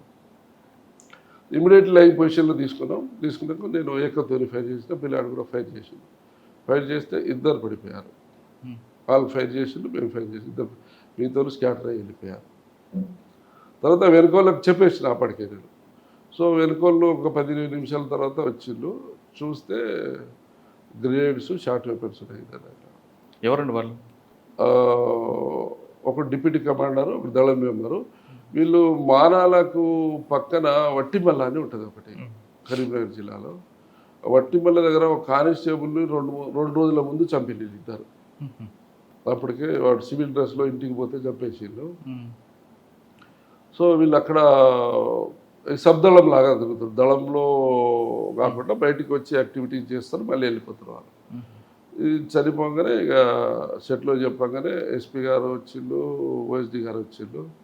ఇక గ్రేట్ ఎన్కౌంటర్ అనేది. అసలు మీరిద్దరూ ఇంత ధైర్యంగా పోయి అపోజిట్లో పోయి వాళ్ళను ఎదుర్కోవడం అనేది వెరీ లైఫ్ రిస్క్ ఆపరేషన్. నలుగురు చనిపోయారా? ఇద్దరు అసలు వాళ్ళు ఎందుకు వచ్చారు అక్కడికండి? అంటే వాళ్ళు వాటర్ కోసం, ఫుడ్ కోసం వస్తారు తండకు, అంతేగాని యాక్షన్ కోసం కాదు. అంటే మొత్తం చుట్టూ ఫారెస్టే. మీ టైంలోనా తర్వాత టైంలో మానాన్ని ఎన్కౌంటర్ ఒకటి అయింది కదా, దాని తర్వాత దాంట్లో మీరున్నారా? నేను లేని దాంట్లో సీన్కి వెళ్ళాను నేను. అంటే అప్పుడు బాలసుబ్రహ్మణ్యం సార్ వాళ్ళు మానవుల సైడ్ నుంచి రాకుండా ఇటు వేములవాడకు వస్తారు. వేములవాడ నుంచి వాళ్ళు మేము కలిసి సీన్కి పోతాం. సీన్కి పోయినాక అప్పటికి 8 బాడీస్ పడతాయి. అప్పుడు వెంకటస్వామి, ఇప్పుడు నేను చెప్పిన వెంకటస్వామి కోరుట్ల దగ్గర ఉన్నాడు అని చెప్పి, రాయకల్ దగ్గర ఉన్నాడు అని చెప్పి, ఆయన వెంకటస్వామి DCS అప్పుడు చనిపోయింది. అప్పుడు కూడా బాలసుబ్రహ్మణ్యం ప్రత్యేకంగా ఒక ఆపరేషన్లో పార్టిసిపేట్ అయ్యాను. అక్కడ బోర్నపల్లి అని రాయకల్ ఏరియాలో. ఆయన స్వయంగా వచ్చారా? ఆయన కూడా వచ్చాడు, కానీ ఆ రోజు రిజల్ట్ రాలేదు. వెపన్స్ దొరికినాయి. సిర్పూర్ పోలీస్ స్టేషన్లో అటాక్ చేసి తీసుకుపోయిన వెపన్స్ కూడా రికవరీ అయింది. సార్ మధుసూదన్ రెడ్డి గారి టైంలో కూడా మానాన్ని ఎన్కౌంటర్ అయింది కదా, మేజర్ అనుకుంటారు. అదే మధుసూదన్ రెడ్డి సార్ పీరియడ్లోనే బాలసుబ్రహ్మణ్యం SIPలో ఉన్నాడు. అప్పుడు మధుసూదన్ రెడ్డి సార్ ఏమో OSDగా ఉన్నాడు. అప్పుడే 8 మంది చనిపోయారు. 8 మంది చనిపోయారు. DCS అండ్ దళం డిప్యూటీ కమాండర్స్, చాలా మొత్తం జిల్లా మేజర్ క్యాడర్స్ అంతా పోయింది. సార్ ఒక ఎన్కౌంటర్ అయిన తర్వాత ఎంక్వైరీకి వస్తారు, కమిటీ వస్తుంది. అవన్నీ ప్రొసీజర్ ఎలాగుంటాయండి? పోస్ట్ మార్టం చేయించడం, అక్కడ PM అదే సీన్ ప్రెజర్ చేయడం. సో ఎన్కౌంటర్ కాగానే మనకు NHRC గైడ్లైన్స్ ఉన్నాయి. సో ముందు ఎన్కౌంటర్ అయిన తర్వాత సీన్ డిస్టర్బ్ చేయకుండా ఎగ్జిక్యూటివ్ మేజిస్ట్రేట్ వచ్చి పంచనామా కండక్ట్ చేయాలి. RDOలు చేస్తారు, కొన్ని MROలు చేస్తారు, ఎనీ ఎగ్జిక్యూటివ్ మేజిస్ట్రేట్. సో వాళ్ళు పోలీస్ చేసే పంచనామా లాగానే వాళ్ళు అన్ని పంచనామాలు, వాళ్ళ ఫ్యామిలీ మెంబర్ని ఎగ్జామిన్ చేయడము, పంచనామా 26 క్యాలమ్స్ ప్రకారంగా రాయడం వాళ్ళు చేస్తారు. తర్వాత వీడియో కవరేజ్ అని ఉంటాయి అందులో. వీడియో కంపల్సరీగా అండర్ వీడియో కవరేజ్ చేయాలి. తర్వాత పోస్ట్ మార్టం చేసేటప్పుడు కూడా టీమ్ ఆఫ్ డాక్టర్స్ ఉండాలి. సింగిల్ డాక్టర్స్ కాకుండా టీమ్ ఆఫ్ డాక్టర్స్, అందులో 1 ఫోరెన్సిక్ ఎక్స్పర్ట్ డాక్టర్ ఉండాలి. అది కూడా వీడియో కవరేజ్ చేయాలి, రికార్డ్ చేయాలి. FSL టీమ్ కూడా ఉంటుంది అందులో. FSL రిపోర్ట్ కూడా ఉంటుంది. అంటే post mortem report post mortem చేసేటప్పుడు PME రాస్తాం, మేము ఇంక్వెస్ట్ రాస్తాం కదా. ఇంక్వెస్ట్లో 26 కాలమ్స్లో బాడీస్ మీద ఏమైనా ఇంజురీస్, బుల్లెట్ ఇంజురీస్ ఉన్నాయా అనేది కాలం ఉంటుంది దాంట్లో. సో దాంట్లో ఎన్ని ఇంజురీస్, రౌండ్స్, లోపలి ఎంట్రీస్, ఎగ్జిట్స్, అట్లా అన్నీ కూడా స్పెసిఫిక్గా డయాగ్రామ్ వేసి ఎన్ని బుల్లెట్ ఇంజురీస్ ఉన్నాయి, ఎన్ని బయటికి వెళ్ళినట్టున్నాయి, ఒక్కోసారి లోపల పోయి బయటికి వెళ్ళకపోవచ్చు. ఇవన్నీ పర్ఫెక్ట్గా బాడీని మొత్తం క్లీన్గా తూడ్చి కనిపించే విధంగా మిస్ కాకుండా అన్నీ కూడా నోట్ చేస్తాం. సో పైనుంచి కింది వరకు. సో డాక్టర్ చేసేటప్పుడు డాక్టర్ చేసింది ఇది 2 కొరాబరేట్ కావాలి. డాక్టర్ అందులో ఉన్న బుల్లెట్స్ లాంటివి ఏమన్నా ఉంటే అవి ప్రిజర్వ్ చేస్తాడు. తర్వాత ఫైర్ ఆర్మ్ ఇంజురీస్, మీరు వెపన్ రికవరీ అయిందనుకోండి, ఆ వెపన్ ఫైర్ ఆర్మ్ ఇంజురీస్ ఏ వెపన్తో చేశారు, ఫైర్ చేసిన వెపన్ ఉంటే ఆ వెపన్ని, ఆ దొరికిన బుల్లెట్ని కూడా మేము FSLకి పంపిస్తాం. వాళ్ళు ఈ రౌండ్ ఈ వెపన్తోనే ఫైర్ అయిందా కాదా, అది నేరస్తుడు చచ్చిపోయిన ఎన్కౌంటర్లో చచ్చిపోయిన ఎక్స్ట్రీమిస్ట్ ఉంటే ఆ ఎక్స్ట్రీమిస్ట్కు సంబంధించిన ఈ చేతి నుంచి ఫింగర్ ప్రింట్స్ కానీ ఎక్స్పర్ట్ని తీసుకొచ్చి ఫింగర్ ప్రింట్స్ తీస్తాం. తర్వాత పౌడర్ వస్తుంది మనకు ఫైర్ చేసినప్పుడు, గన్ రెసిడ్ పౌడర్, గన్ రెసిడ్స్, అవి కూడా ఎఫ్ఎస్ఎల్ పంపిస్తాం. సో ఆయన ఫైర్ చేసినట్టుగా ఆయన ఫింగర్ ప్రింట్స్ ఉన్నట్టుగా ఇవన్నీ కూడా ఎవిడెన్స్కిలో వస్తాయి. సార్ ఇవన్నీ ఎక్స్చేంజ్ ఆఫ్ ఫైర్ రియల్గా జరిగితే ఇవన్నీ వస్తాయి. ఒక్కొక్కసారి బంప్ ఆఫ్ కూడా అవుతుంటాయి, అప్పుడు ఎలా అవుతుంది? బంప్ ఆఫ్ ఎందుకు చేస్తాం, చేయము కదా. రైట్ ఆఫ్ అంటే మీరు కాదు, కొన్ని జరుగుతుంటాయి కదా, అట్లా ఏమి ఉండదు. మరి సాధారణంగా ఎక్స్చేంజ్ ఆఫ్ ఫైర్ అయిన తర్వాత కొంతమంది ఆఫీసర్లు మీరు మిమ్మల్ని కోడ్ చేయట్లేదు, సీన్ అంతా ప్రెజర్ అయిపోయి ప్యాచప్ లేరు ఉంటే అయిపోయిన తర్వాతే మీడియాకి అలౌ చేస్తుంటారు. ఎందుకు ప్యాచప్ చేస్తారు? ఎందుకు ప్యాచప్ కాదు, అది డిస్టర్బెన్స్ కాకుండా ముందు ప్రొటెక్ట్ చేయాలి. ముందు ఎగ్జిక్యూటివ్ మేజిస్ట్రేట్ వచ్చి సీను వీడియోగ్రాఫింగ్ చేసి వాళ్ళంతా యాజ్ ఇట్ ఈజ్గా ఉన్నదాన్ని డిస్టర్బ్ చేయకుండా చూసిన తర్వాత మీడియాని కానీ పబ్లిక్ కానీ బ్లడ్ రిలేటివ్స్ కానీ అలౌ చేస్తాం. ముందు వాళ్ళు వచ్చిన మొత్తం సీన్ డిస్టర్బ్ అయిపోతుంది, ఎవిడెన్స్ ఉండదు. కానీ కొన్ని ఎన్కౌంటర్లో ప్యాచప్ అయిన తర్వాతే పంపిస్తుంటారు. ప్యాచప్ అంటే ఇక అనుకుంటారు, సో అట్లా కూడా అనుకుంటారు. బట్ రియల్ వర్షన్ అయితే రియల్ వెర్షన్లో అయితే అందులో ప్యాచప్ ఉండదు, డైరెక్ట్గా పంపిస్తుంటారు. కానీ బంప్ ఆఫ్ అప్పుడు ఎలా చేయాలండి? మరి లేదు, అట్లా బంప్ ఆఫ్ ఎందుకు చేస్తారు, చేయరు. మీరు కాదు, జనరల్గా ఎవరైనా కూడా సీన్ డిస్టర్బ్ కాకుండా ప్రిజర్వ్ చేయాలి, సీన్ సేఫ్. కొన్నిసార్లు డైరెక్ట్ పాయింట్ బ్లాక్లో కొట్టి చంపేశారని ఆరోపిస్తుంటారు వాళ్ళు, అలా జరుగుతుంటుందా? లేదు, అలా ఉండదు. అంటే ఏదన్నా ఎక్స్ట్రీమిస్ట్ ఎన్కౌంటర్స్ కాకుండా మనం బయట చూస్తుంటాం, ఏదో ల్యాండ్ ఇష్యూస్ అని, ఇప్పుడు నైమ్ ఇష్యూస్, అటువంటి ఇష్యూస్ వచ్చినప్పుడు వాళ్ళు పాయింట్ బ్లాక్తో చంపుతారు. వాళ్ళు దొరకకుండా ఎవిడెన్స్ అంతా కూడా వాళ్ళు కన్సీల్ చేస్తారు, లేకపోతే హసాబ్ చేస్తారు. అది కొంతమంది మంచి ఎక్స్పర్ట్స్ ఉంటే డైరెక్ట్గా గన్ కొట్టకుండా రివర్స్లో కాల్చేలా కూడా ప్లాన్ చేస్తుంటారట. అట్లే ఉండదు. మీరు దీంట్లో మీకు గ్యాలంటరీ అవార్డు వచ్చిందండి? ఎస్, దీంట్లో అక్కడ ఓఎస్డి గారు ఎస్పీ గారు వచ్చి బాగా అప్రిషియేట్ చేసి అసలు ఇది ఇంపాసిబుల్, ఇది జరిగేదే కాదు, దాన్ని మీరు పాసిబుల్ చేశారు. తర్వాత మీరు లైఫ్ రిస్క్ కూడా తీసుకున్నారు. వాళ్ళు విత్ వెపన్తో ఫైర్ చేస్తారని తెలుసు, వాళ్ళు ఎక్స్ట్రీమిస్ట్ అని తెలుసు, అయినా మీరు ఇద్దరే డేర్గా యూ సేఫ్లో ముందుకు వచ్చి చేశారు. అప్పుడు పెరవరం రాములు గారు డీజీ సార్ వచ్చారు, అప్పుడు బ్రీఫ్ చేసిండు ఓఎస్డి సార్, ఏది మధుసూదన్ రెడ్డి సార్. చూస్తే సార్ కూడా పేపర్ స్టేట్మెంట్ కట్టింగ్స్ కూడా ఉన్నాయి. సార్ నేను ఒక ఎస్ఐ ధైర్య సాహసాలను చూసి అబ్బురపోయాను అని చెప్పి మీడియాలో వచ్చింది. అది అవార్డ్స్ కూడా. తర్వాత ట్రాన్స్ఫర్ అయిపోయారా మీరు? అవార్డు గ్యాలరీ అవార్డు తీసుకున్నారు. దాని తర్వాత నాకు అప్పటికే ఎలక్షన్ అయిపోయింది. 4 years తర్వాత కరీంనగర్ రూరల్కి వచ్చాను, అక్కడ 1 year చేశాను. 1 year చూసినాక అక్కడ నుంచి ప్రమోషన్లో బయటకు వచ్చాను. ఎక్కడికి వచ్చారు? ఫస్ట్ అప్పుడు పాలసీ ఏంటంటే సిఐడిలో కంపల్సరీ చేయాలి. సో వరంగల్ సిఐడికి వచ్చాను. సరే, వరంగల్ కరీంనగర్ రూరల్ ఏముందండి మీ మార్క్? కరీంనగర్ రూరల్లో ఉన్నప్పుడు ఒక వర్క్ జరిగింది. ఏంటంటే ఒక దళ మెంబర్ ఇచ్చిన చిన్న క్లూస్ను తీసుకొని, అప్పుడు డిఎస్ చవాన్ సార్ ఉండే, ఇప్పుడు అడిషనల్ డీజీ. సో సార్ నాకు లిబరల్గా ఏదైనా పని ఉంటే వెరిఫై చేయమని, నాకు జెన్యూనిటీ కోసం నాకే వెరిఫై చేయమని చెప్పేది. సో అప్పుడు ఏమైంది, ఒక క్లూ ఉంది, హైదరాబాద్లో సో చోట వాళ్ళ డెన్ ఉన్నది, సో చోట ఒక డిసిఎస్ వాళ్ళ పిల్లలు చదువుతున్నారు, సో అక్కడికి వస్తాడు అని ఇన్ఫర్మేషన్ ఇచ్చిండు. ఎవరి పిల్లలండి? డిస్ట్రిక్ట్ కమిటీ, డిస్ట్రిక్ట్ సెక్రటరీ, అది జలశక్తి అది. అచ్చా. సో ఎట్లా చేస్తావు నరేష్ అంటే, సార్ నేను నా ప్రయత్నం చేస్తాను అని. ఓకే. ఎవరండి జనశక్తి అప్పుడు? ఎవరు పిల్లలు? అప్పుడు కూర రాజన్న కాదు, ఆయన కూర తమ్ముడా దేవేంద్ర కూడా కాదు, బాణాల నుంచి, మన వట్టిపల్ల నుంచి ఉండే, బై క్యాస్ట్ ఎస్సీ పర్సన్ అయినా, సిరిసిల్ల దగ్గర నుండే, సిరిసిల్ల దగ్గర ఎస్సీ. ఆయన వాళ్ళ పిల్లలు చదువుతున్నారు హైదరాబాద్ దిల్సుఖ్ పబ్లిక్ స్కూల్లో, దిల్సుఖ్ నగర్ పబ్లిక్ స్కూల్లో చదువుతున్నారు అని వీడు చెప్పాడు. సో ఫస్ట్ ఏంటంటే వాడితో మాట్లాడితే వాడు హాస్పిటల్, యశోద హాస్పిటల్, ఇప్పుడు ఈ బాబు ఖాన్ ఎస్టేట్ సైడ్ లోపల ఒక హాస్పిటల్ ఉంటుంది. మెడ్విన్ మెడివిన్ కాదు, మెడినోవా యశోద ఉంది అక్కడ, ఏమన్నా యశోద బ్రాంచ్ ఉందా ఎక్కడ? అది సోమాజిగూడ కదా. సోమాజిగూడ కాదు, సోమాజిగూడ కాదు. సో ఒక హాస్పిటల్, అది వెల్లోర్ హాస్పిటల్, నాకు గుర్తుకొస్తలేదు. అక్కడ నుంచి ఇలా పోవాలి, ఇలా తిరగాలి, ఇక్కడ పోతే ఒక చెట్టు ఉంటుంది, ఆ చెట్టు పక్కన డబుల్ స్టోర్ బిల్డింగ్ ఉంటుంది, పైన ఒక రూమ్ ఉంటుంది, అలా ఉంటుందని చెప్పి అట్లా రాసిండు పేపర్ మీద, అదే రాసుకున్నాను.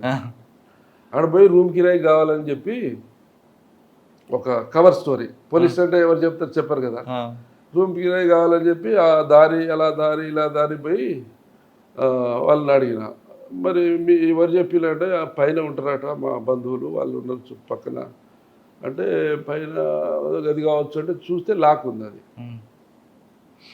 ఇక అదే అని కన్ఫర్మ్ అయిపోయింది. ఓపెన్ చేసినాం. ఓపెన్ అబ్జెక్షన్ చేయలేదా? కింద అబ్జెక్షన్ చేయలేదా? లాక్ ఉంది, వీళ్ళు అబ్జెక్షన్ చేయలేవు, కింద వాళ్ళు అబ్జెక్షన్, వాళ్ళకి ఇచ్చినామంటే వాళ్ళు ఇంకా భయపడి తప్పించుకొని వెళ్ళిపోయారు అందరూ. అంటే పోలీసులు తర్వాత గ్రహించారు. ఓపెన్ చేస్తే ఒక ఆల్మోస్ట్ ఒక హాఫ్ ట్రాక్టర్ లోడ్, దాంట్లో అమ్యునేషన్, లిటరేచరు అన్ని పెద్ద డెల్ ఉన్నది. ఇమీడియట్లీ డిహెచ్ సార్కి ఫోన్ చేసి ఇది చెప్పాను. చెప్తే అప్పుడు సురంజిత్ సేన్ డీజీ గారు అక్కడికి వచ్చారు సీన్లో. 10 నిమిషాల్లో మాకు మెసేజ్ వచ్చింది, డీజీ గారు వస్తున్నారు, మీరు అక్కడ చూపియండి, లోకల్ వేస్తారంటే ఓకే సార్ అన్న. వచ్చిండు, చూస్తే వాళ్ళ కంప్యూటర్స్, వాళ్ళకి కావాల్సిన లిటరేచరు, అమ్యునేషన్ కూడా ఉంది, చాలా పెద్ద ఎత్తున ఉంది. వెపన్స్ ఉన్నాయా? వెపన్స్ లేవు, అమ్యునేషన్ ఉంది, లిటరేచర్ ఉంది, కంప్యూటర్స్ ఇంకా దాంట్లో డేటా ఉంటే. సో వచ్చినాక ఎప్పుడు కానీ మీడియా ముందు డైరెక్ట్గా ఎక్స్పోజ్ కాలేము, అయితే మళ్ళీ వాళ్ళు మనల్ని తర్వాత టార్గెట్ చేస్తారు. సో స్ట్రాటజీ అది. సో వచ్చినాక లోకల్లో ఇన్స్పెక్టర్ వచ్చాడు, ఆయనకు చెప్పినా మేము పక్కకున్న సురంజిత్ సేన్ సార్ వచ్చాడు, మొత్తం చూశాడు, మీడియా వచ్చింది, అంతా బ్రీఫ్ చేసి, సో అన్నీ ప్యాక్ చేసి కరీంనగర్ తరలించిన తర్వాత నేను ఎస్బీ పోలీసుని అని చెప్పి స్కూల్కి వెళ్ళాను. మళ్ళీ ఒక 4-5 రోజులకు పోయి ఎస్బీ ఎంక్వైరీ. సో పర్టికులర్ మనకు కావాల్సిన పిల్లాని పేరు చెప్పకుండా ఆ క్లాస్లో ఇంకొక పిల్లాని పేరు ఎంక్వైరీ కోసం వచ్చినట్టు, ఆయనకి ఫలానా పిల్లానికి ఎంక్వైరీకి వచ్చినట్టు మెసేజ్ లీక్ అవుతుంది కదా. సో సమ్ అనిల్ బాబు 6th క్లాస్లో ఉన్నాడు, ఆయన గురించి ఎంక్వైరీ చేయాలి. సో అనిల్ బాబు కూడా సమ్ కృష్ణ బాబు గురించి ఎంక్వైరీకి వచ్చాను, చూపించండి, రిజిస్టర్ ఇచ్చాడు, మొత్తం చూశాను. అనిల్ బాబు కోసం మనకు కావాలి కానీ వాళ్ళకి చెప్పింది వేరే వర్షన్. సో చూసి నోట్ చేసుకున్నాను. వాళ్ళకి అడ్రస్ ఉంటుంది, రెసిడెన్షియల్ అడ్రస్. సో ఇద్దరు పిల్లల అడ్రస్ కూడా దొరికింది, ఒకటే అడ్రస్. తర్వాత ఎప్పుడు పోతారు ఇంటికి, ఎట్లా పోతారు, స్కూల్లో ఆటోలో పోతారు, ఆటో పోయినప్పుడు ఆటోను ఫాలో చేసినాం. ఇల్లు దొరికింది. ఇల్లు దొరికినాక ఇంట్లో ఎవరెవరు ఉంటారు, మళ్ళీ అక్కడ రూమ్ కిరాయి కావాలని చెప్పి ఒకరు, అంటే మాట్లాడేటోడు కూడా పెద్ద ఫిజిక్ పోలీస్ లాగా ఏర్పడేటోడు కాకుండా మామూలుగా ఒక వ్యవసాయదారులాగా, ఒక స్టూడెంట్ లాగా అలాంటి చూస్ చేసి పంపిస్తాం. ఎవరు పెడితే వాళ్ళు పంపించవద్దు, మీరు మధ్యలో గిజ్జలు వేస్తే డౌట్ వస్తుంది. సో పోలీసులు అనుమానం రాకుండా ఉండాలి. సో వాళ్ళు పోయి అన్న అక్క అని చెప్పాలి ఆడ. సో అన్న వాళ్ళు అనుకుంటే వేరే వాళ్ళు ఇల్లు కిరాయికి ఉన్నదట, ఇక్కడ ఏదో రూమ్ ఉందట. అంటే ఎక్కడ అంటే సార్ వాళ్ళ ఏదో, ఈ సార్ వాళ్ళ ఇల్లు ఏంది, ఈ సార్ వీళ్ళు ఎవరు, వాళ్ళు ఎవరు అంటే జస్ట్ మనకు తెలియనట్టుగా చూచాక అడిగితే వాళ్ళు ఎవరో సార్ ఎక్కడో కనిపించాడు కానీ అమ్మ ఉంటుంది, 2 పిల్లలు చదువుకుంటారు, పోతుంటారు రోజు.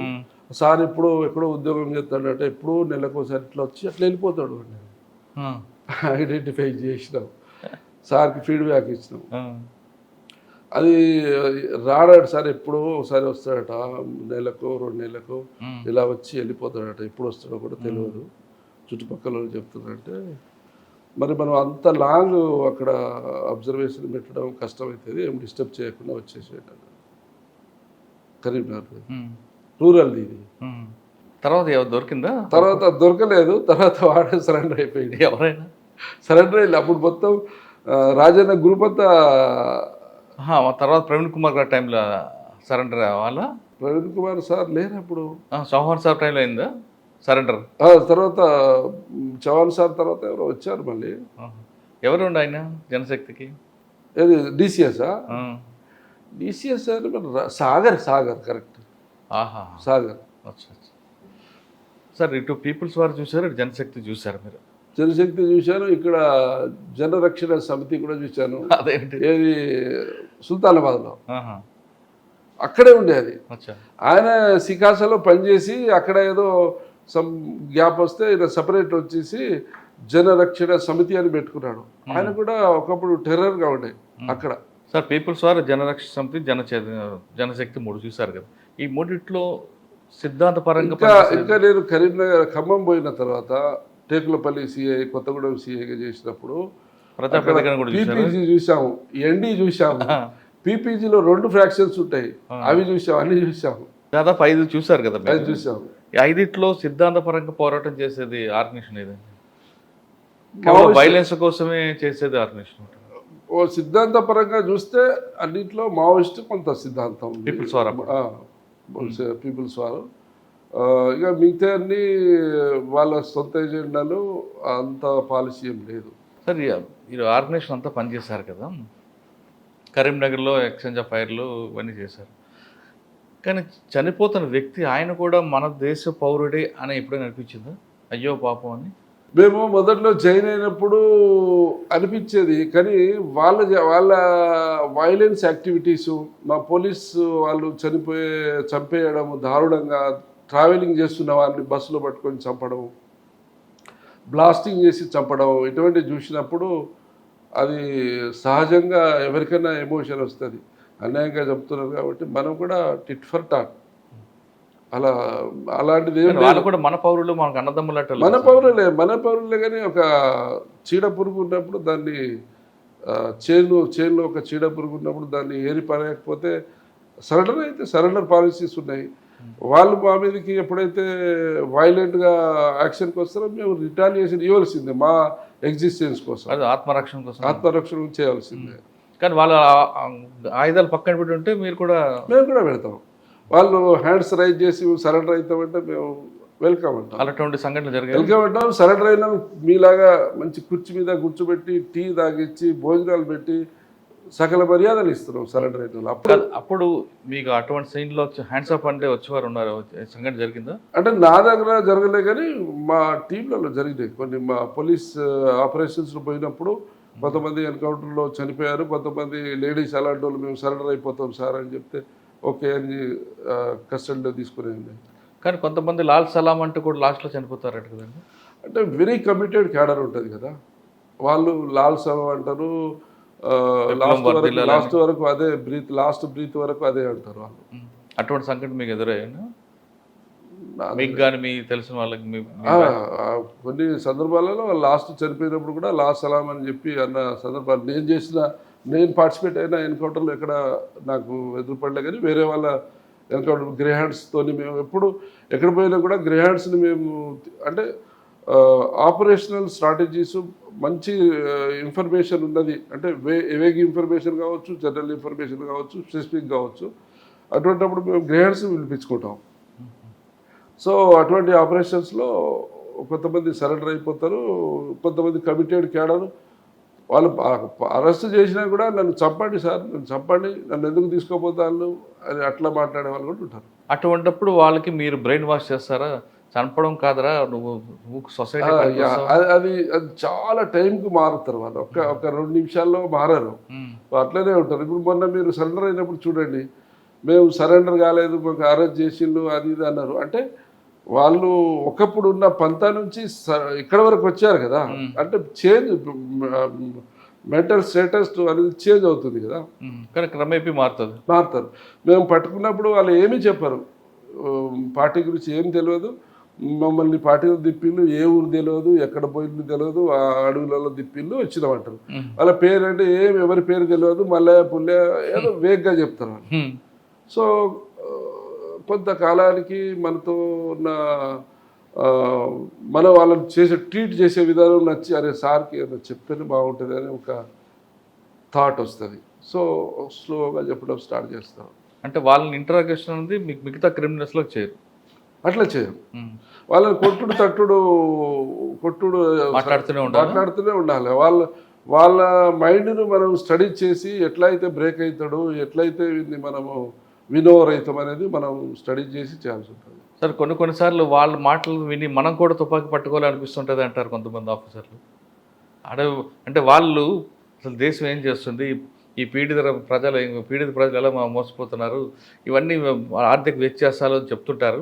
వాళ్ళ స్పీచ్ విన్న తర్వాత అది నిజమే కదా అని మేము కూడా నక్సల్స్ వెళ్ళాలనుకున్నామని కొంతమంది ఆఫీసర్లు అంటారు. నిజమేనా? లేదు అట్లా ఉండదు. ఎవరు చిన్న కేడర్లో ఎవరు అలాంటి ఆలోచన వస్తుంది కావచ్చు, కానీ అట్లా వాళ్ళ ఇప్పుడు తుపాకీ గొట్టందారే రాజ్యాధికారం అనేది వాళ్ళ నినాదం. అది వచ్చేది కాదు. ఈ ప్రజాస్వామ్యంలో అన్ని దేశాల్లో చూస్తున్నాం మనం. ఎక్కడ వాళ్ళ చైనా, మనము చుట్టుపక్కల దేశాల్లో వాళ్ళ పార్టీ రష్యా, అక్కడ చూసినా కూడా ఎక్కడ తుపాకీ గొట్టం ద్వారా రాజ్యాధికారం రాదు. ప్రజాస్వామ్య పరంగానే ఏదన్నా వస్తుంది. కాబట్టి మన వాళ్ళు ఇప్పుడు అక్కడ ఉన్నప్పుడు మాట్లాడేది, ఇప్పుడు వాళ్ళు వచ్చినప్పుడు వాళ్ళు ఏం చెప్తున్నారు, వాళ్ళు మేము అనుకున్న సిద్ధాంతం అనేది కరెక్ట్ కాదని వాళ్ళే ఒప్పుకుంటున్నారు కదా. అంటే అప్పుడున్న పరిస్థితులు వేరు, ఇప్పుడున్న పరిస్థితులు, సమాజంలో మార్పులు వచ్చి వాళ్ళు గుర్తించలేదు. ఇంకా వాళ్ళు ఇన్ని సంవత్సరాలు పోరాడింది వాళ్ళ రక్షణకు, వాళ్ళు ఎట్లా మేము పోలీసులకు దొరకకుండా ఉండాలి, ఎట్లా మా ఎగ్జిస్టెన్స్ అనే దానికే ఎక్కువ శ్రమ, ఖర్చులు. ప్రజలకు చేయడానికి వాళ్ళకు అవకాశం లేదు. ప్రజాస్వామ్యంలో ప్రభుత్వాలు చేస్తున్నప్పుడు వాళ్ళ దగ్గర రాజ్యం మీద యుద్ధం చేయడం అంటే సామాన్యం కాదు కదా, జరిగేది కాదు అది. సార్ ఇంకా మనం కరీంనగర్ తర్వాత సిఐడికి వచ్చారు. సిఐడి తర్వాత ఎక్కడికి వచ్చారు? సిఐడి తర్వాత మళ్ళీ డిఎస్ చవాన్ సారు ఖమ్మం ఎస్పీకి వచ్చారు. అక్కడ చిన్న ముదిగొండ ఎదురు కాల్పులు జరిగి అప్పుడు మీనా సాబ్ ట్రాన్స్ఫర్ అయ్యిందో చవాన్ సార్ని అక్కడ తీసుకొచ్చి పెట్టారు. సారు నేను సిఐడిలో ఉంటే నరేష్ వచ్చే అన్నాడు. ఓకే సార్ వస్తా అని చెప్పి రిపాట్రియేషన్ చేసుకొని మళ్ళీ అక్కడికి వెళ్ళాను. సార్ ముదిగొండ కాల్పులకి మీరు లేకపోయినా తర్వాత మీకు ఫ్యాక్ట్ తెలిసి ఉంటుంది కదా, అసలు ఏం జరిగిందండి అక్కడ? బస్సు మీద ఫైరింగ్ చేయడం అదేనా? కొంచెం అగ్రెసివ్ మాబ్, అది అగ్రెసివ్ మాబ్ కంట్రోల్ కాక పోలీసుల మీద స్టోన్స్ పెయింటింగ్ అది చేస్తే ఫైరింగ్ అయింది. సో ఎప్పుడు మీరు తెలుసు ఖమ్మం కిల్లా అనేది ఈ లెఫ్ట్ పార్టీ చాలా బలంగా ఉంటాయి, కమ్యూనిస్టుల కిల్లా కదా, కమ్యూనిస్టుల కిల్లా. సో దానివల్ల జరిగింది. దాని తర్వాత మీకు తెలిసిన చాలా అది జ్యుడిషియల్ ఎంక్వైరీ కూడా జరిగింది దాంట్లో. అక్కడ ఏం చేశారు మీరు? సార్ రమ్మంటే వెళ్ళి నేను టేకులపల్లి సీఏగా వెళ్ళాను. టేకులపల్లి అప్పుడు పూర్ణచంద్రరావు సార్ ఏమో ఐజీ గారు ఉండే, చవాన్ సార్ అక్కడ ఉండే. ముందు ఖమ్మం టౌన్ ఇస్తామన్నారు. దాని తర్వాత లేలే బాగా ఎక్స్పీరియన్స్ వర్క్ చేస్తారు, నువ్వు టౌన్లో ఏమి ఇస్తావు ఆయనకు, టేకులపల్లి ఇస్తే మంచి వర్క్ అవుతుంది కదా అంటే ఓకే సార్ టేకులపల్లి చేశాను. టేకులపల్లిలో గుండాల, ఆళ్ళపల్లి, మళ్ళీ ఆపరేషనల్ అన్నీ అప్పుడు ఓఎస్డి సాబ్ షాహనవాజ్ కాసిం సార్ ఉండే, క్రాంతి రాణాట సార్ ఉండే.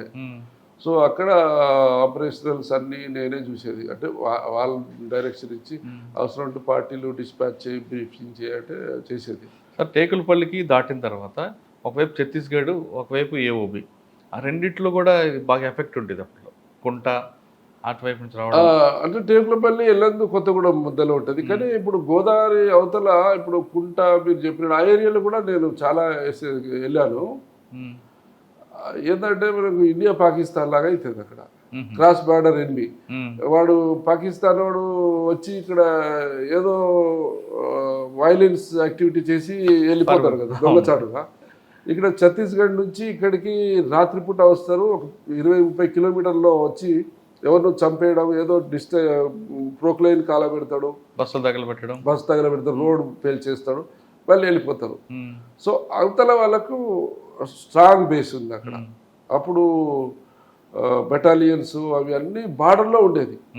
బార్డర్లో మన తెలంగాణ బార్డర్ అవతల ఒక 20-30 కిలోమీటర్ల వరకు తెలంగాణ పోలీసులకు భయపడి దానికి అవతల ఉంటారు వాళ్ళు. రాత్రిపూట వస్తారు, రాత్రిపూట నడుస్తారు కదా, క్రాస్ కంట్రీ వచ్చేస్తారు.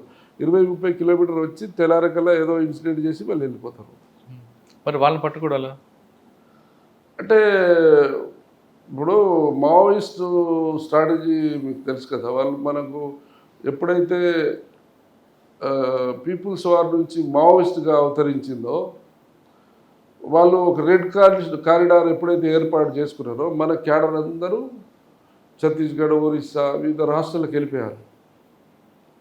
ఇక్కడ గ్రేహాండ్స్ బలమైన పోలీసు నెట్వర్క్ ఉండేసరికి ఇక్కడ వాళ్ళకు కంఫర్ట్ లేదు. ఇక్కడ ఉండాలంటే దినగండము రోజు గండం ఎక్కడ పోలీసులు వస్తారో ఎక్కడి నుంచి ఆపరేషన్ స్టార్ట్ అవుతారో భయానికి వాళ్ళు అక్కడ కంఫర్ట్గా ఉంది వాళ్ళకు.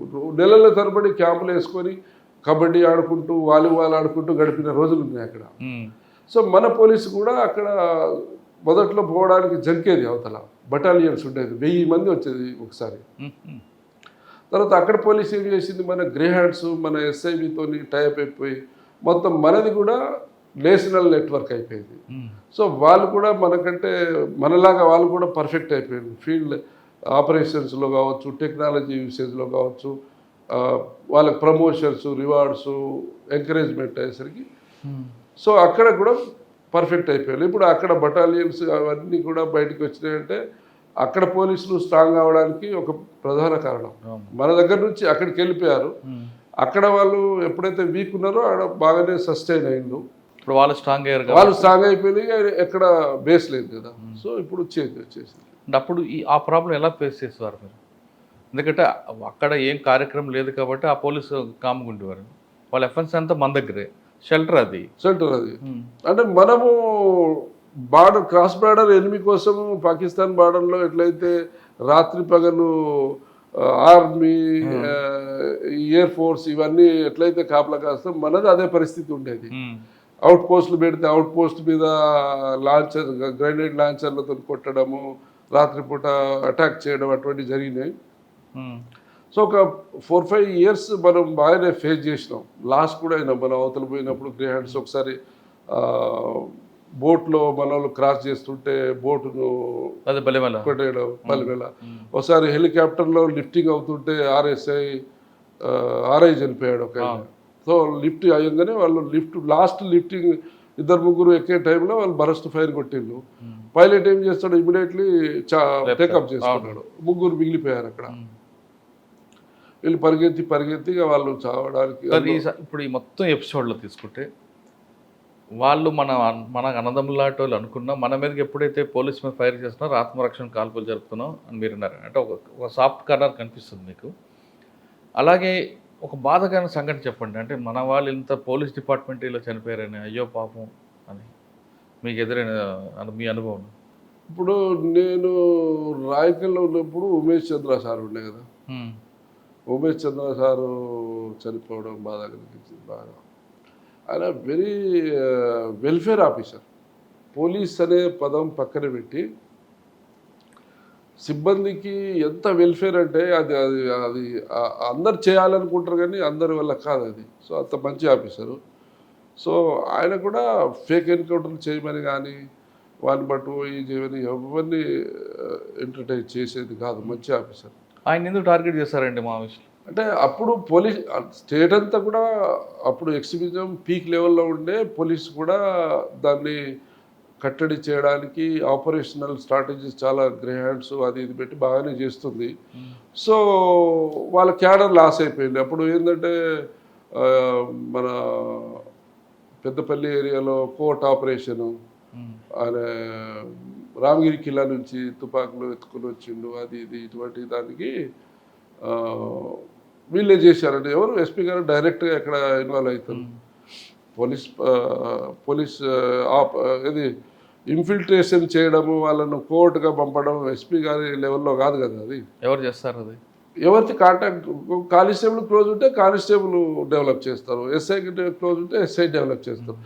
ఆ ఇన్ఫర్మేట్ ఎవరు అట్లా తయారవుతారు, ఎక్కడ ఆ చదువు ఉంటుందని మనకు తెలిసి రాదు. అది సరే, ఆ పెద్దపల్లి కోవర్ట్ ఆఫీస్ చెప్పండి. నాకు అందరికీ తెలియదు. వీళ్ళు పార్టీలో ఈయనకు అప్పుడు ఆయన ఎవరు కోవర్ట్ ఆఫీస్ చనిపోయాడు కదా, కత్తుల